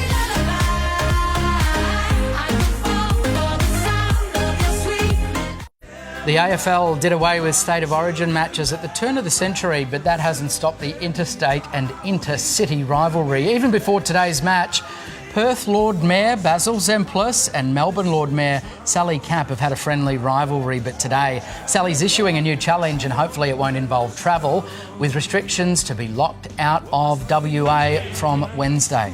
Now, the top-selling papers in each city are all about the grand final. The West Australian calling it All That Matters. Melbourne's Herald Sun has named the decider West Side Glory. And both Lord Mayors are with us now. Welcome to you both, Baz again and Sally. Sal, we'll start with you. It's been a tough week in Melbourne, hasn't it? Wow, an earthquake, COVID, you name it, it's happened. Hopefully the grand final will lift spirits. Well, it's a bit eerie here today, Mon, because it is so quiet and we're used to that intensity and that footy fever. But it has been lovely to see some families down here picnicking, lots of footy fans in their colours, making their way around the MCG, just to be here on the day, even knowing that it's all happening over there in Perth.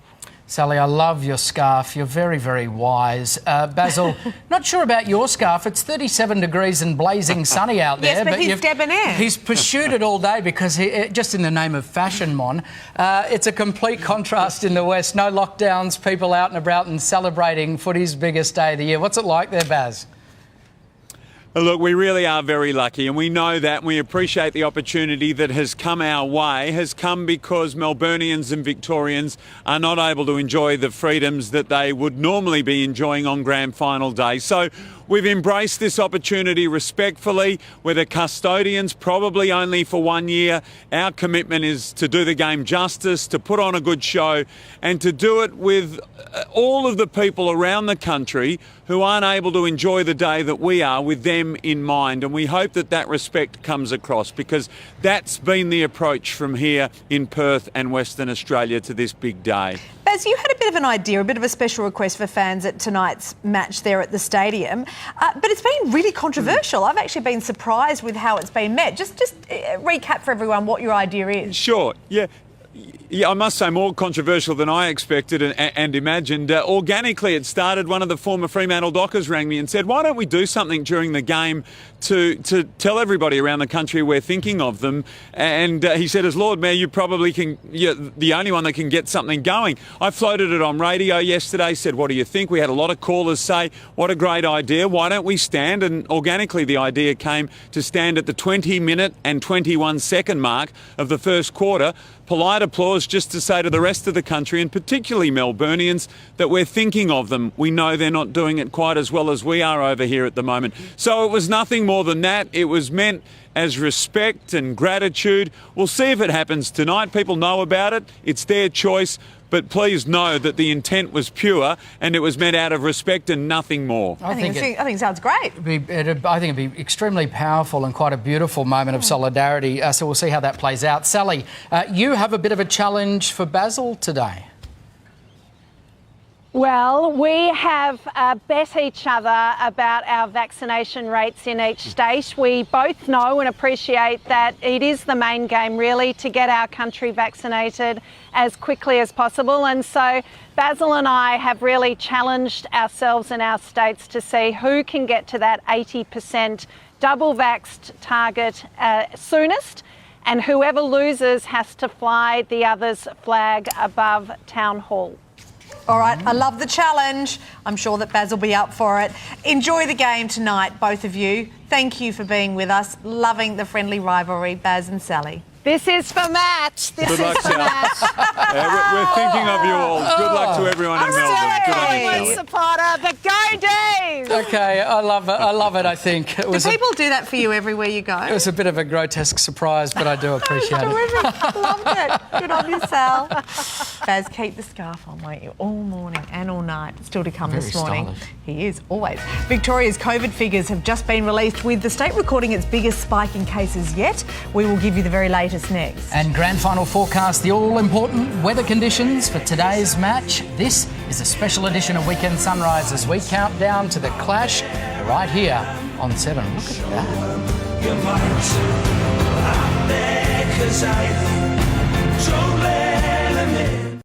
Good morning, everyone. Happy grand final day. Welcome back to Weekend Sunrise at news time now. Here's Sally.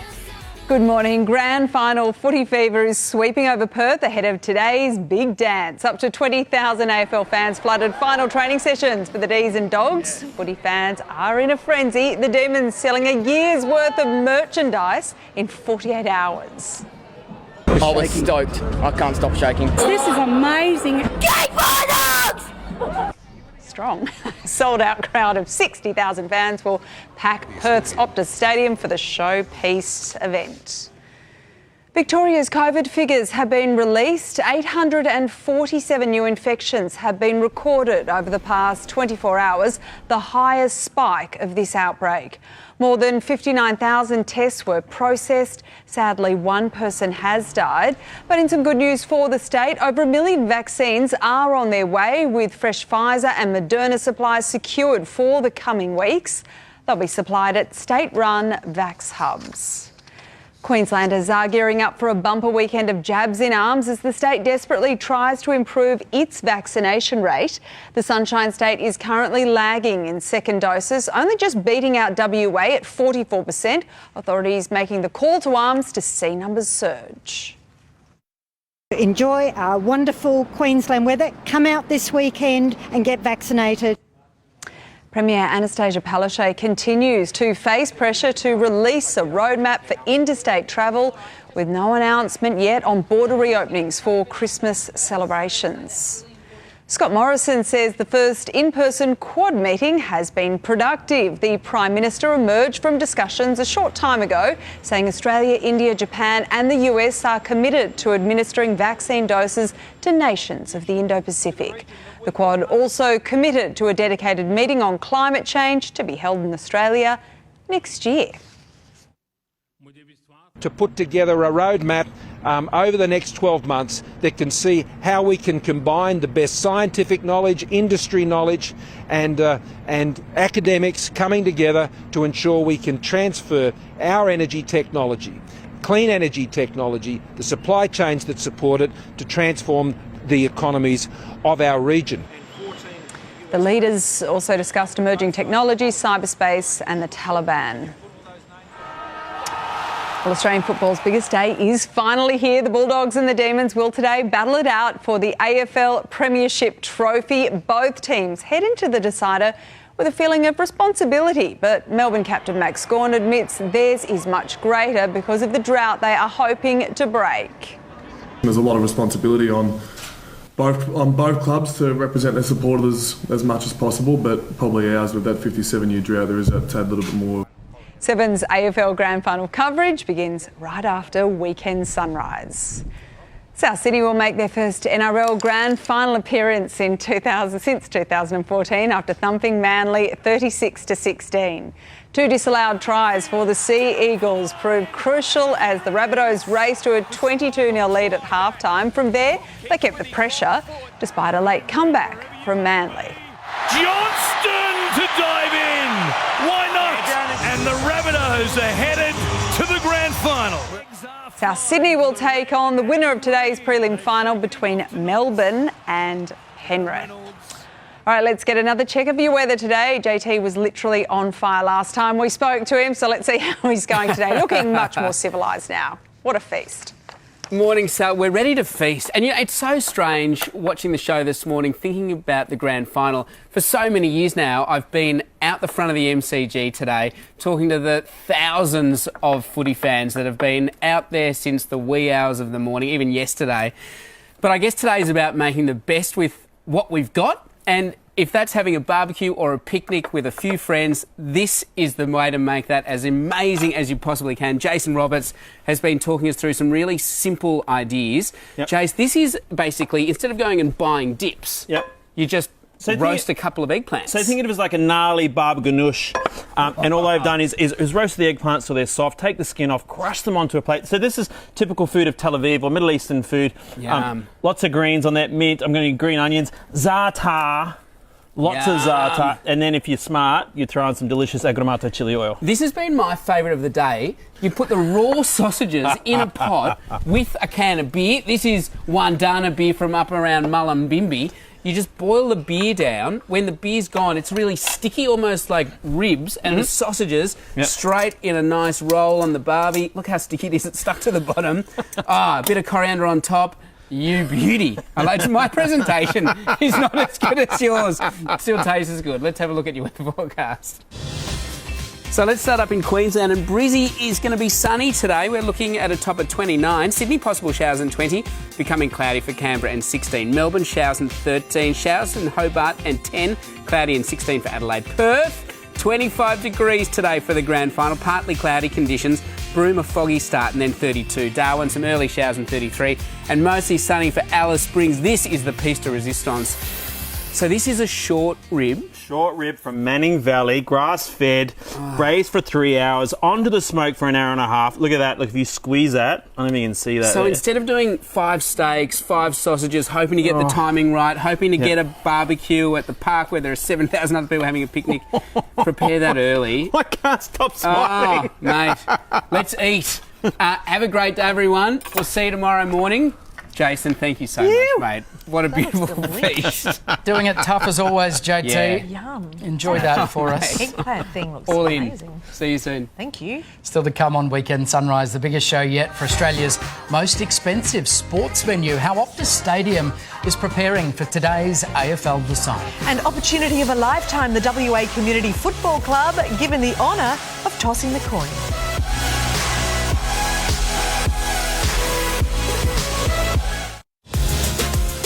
With all Accor Live Limitless, earn points on hotel stays and more.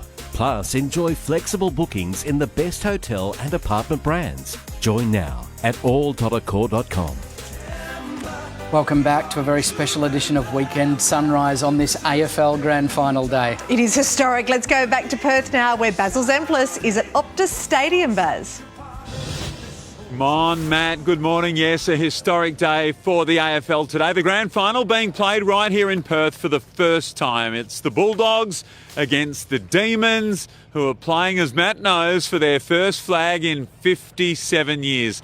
The final touches are pretty much done inside at Optus Stadium as it prepares to host a 60,000 strong crowd for tonight's big game. And joining me is the CEO of Optus Stadium, Mike McKenna. Mike, congratulations. Huge day. End of the 4th year of our brand new stadium, and you're hosting a grand final. How exciting is that for the stadium?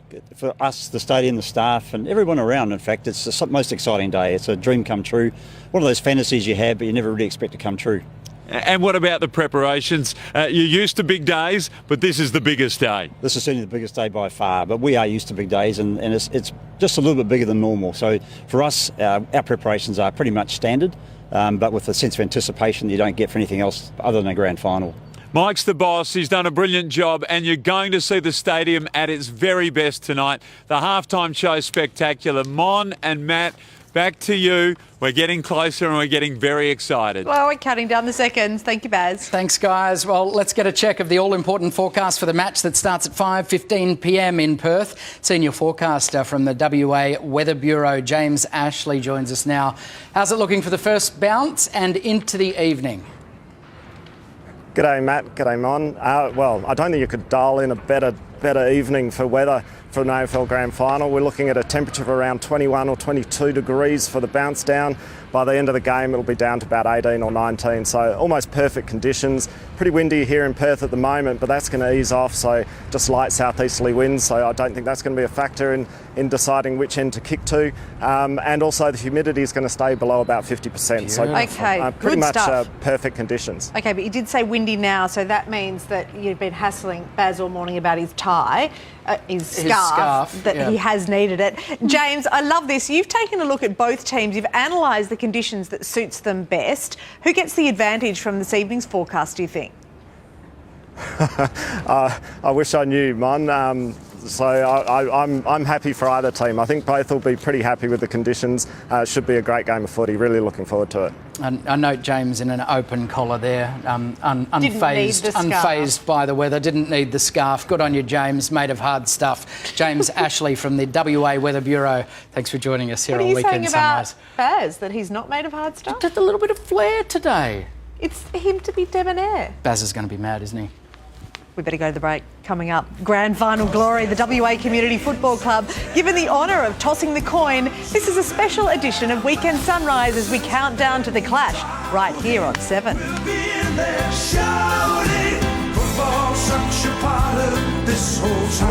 Welcome back to Weekend Sunrise. Lovely to have your company. Well, since 2008, Toyota's Good for Footy campaign has raised a staggering $10 million for footy clubs right across the country. This year's fundraiser is another success story, raising over $1 million thanks to the efforts of community club members like those at the Whitford Junior Football Club. That is an incredible figure. The club raised the most funds in WA, and as a reward, it will today get to deliver the grand final footies to the stadium and also toss the coin with millions of people watching around Australia and, of course, across the world. Joining us now from the Whitford Junior Footy Club is President Dave Horn. Dave, look at that turnout you've got there, and what an honour to be delivering the footies, and one of your members will actually be tossing the coin as well. Yeah, that's correct. It is a great honour, and it's a very, very exciting day for not just the footy club, but for everyone involved in Perth having the grand final being played here. It's fantastic. How did you raise all that money? A lot of hard work from a lot of wonderful volunteers at the club. We've got a large committee who work tirelessly trying to support the club and everyone else. You can hear them behind me. We sold an awful lot. You know, Toyota's just an absolute wonderful sponsor, and what they've done is fantastic. But for us to sell as many as we did was a great effort from a lot of people. Dave, a young member, Andrew Smith, will actually toss the coin today, we understand. If he's shaking anything like I am, that's going to be a difficult task. How'd you choose him, and how's he feeling? Look, he's very excited. Andrew actually runs the raffle for us. That's one of his roles on committee, and he's done a tremendous job. So very excited for him to be tossing the coin.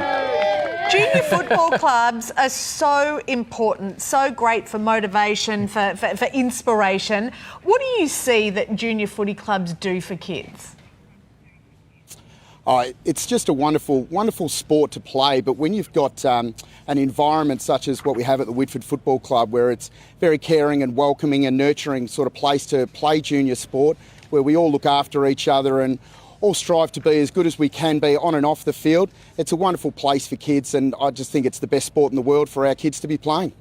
Dave, just a quick one without notice. Just turn to the lads behind you and ask them to predict who's going to win today in one word. Okay, who's going to win today, guys? Melbourne or Bulldogs? I think that was clearly the D's. I heard a lot of D's in there. It was utterly indecipherable, but I'm going to go with the D's. I heard a fair bit of D's at the end there. Good on you. Well done. Enjoy today. Thank everyone for coming out. Congrats on your efforts. Thank you very much, guys. Really appreciate it. Have a great day. You too. Good stuff. What an awesome club. I know. That's not easy to raise when people are doing it tough at the moment. That's a huge amount of money. Moving on, and Optus customers in New South Wales, Victoria and Queensland have been given a treat with the current lockdowns. Optus partnered with Uber to take optimism into people's homes by delivering the latest iPhone 13. Optus made 200 selected pre-order customers the first to receive the iPhone thanks to their partnership with Uber Direct. And each delivery came with surprises, which included even a message from Daniel Ricciardo. How about that? In Queensland, Optus enlisted the help of brand ambassador, Supercars driver Shaz Mozart, to deliver the phones, just part of the service you can expect from Optus and Uber. Coming up, Victoria records its biggest spike in COVID cases. We'll get the latest next. You are watching a very special grand final edition of Weekend Sunrise. Back with more in just a tick. The grand final party keeps going on Weekend Sunrise. Exclusive access to the celebrations as the Premiership Cup gets a new home. Every historic moment from 7 a.m. Good morning to you. Gold Coast, a sunny day on the way for you on grand final day, 29 degrees. Sydney, a possible shower, 20 degrees. Looks gorgeous now. Melbourne, a shower or two for you with a top of 13. Adelaide, cloudy today, heading for a top of 16. And the weather for the AFL Grand Final in Perth, a partly cloudy day. Very fine, 25 degrees. All right, let's check the news headlines now with Sally.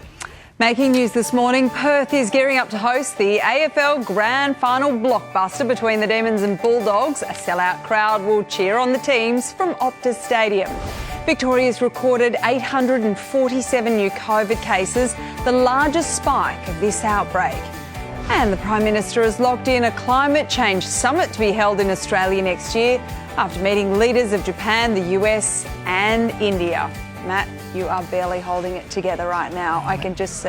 It's just excruciating actually to watch. Just please. I feel all I can say is please, boys, just get over the line today. Exhausted just sitting next to you. Before we go, we want to say a massive thank you to Sharuni at Jaggery Cakes. He's Yes, off thank you. for a Thank you to wonderful everybody. AFL cake, and a big thank you to the Bondi Road Balloons who provided the grand final decorations this morning. Oh, Matt, Matt, it was just a little something I ordered. This has come from his house. You never want to too. go This overboard, is do you? But I actually ordered this yesterday. His bedhead. Look at that bad boy. Do you reckon I've over-celebrated early? We're Imagine leaving we here lose. now, and we're going to Actually, Seven's don't. coverage of AFL Grand Final Day. Sorry to the Doggies Happy fans. Grand Final Day, everyone. Whoa. Oh, that was quite good. Show up.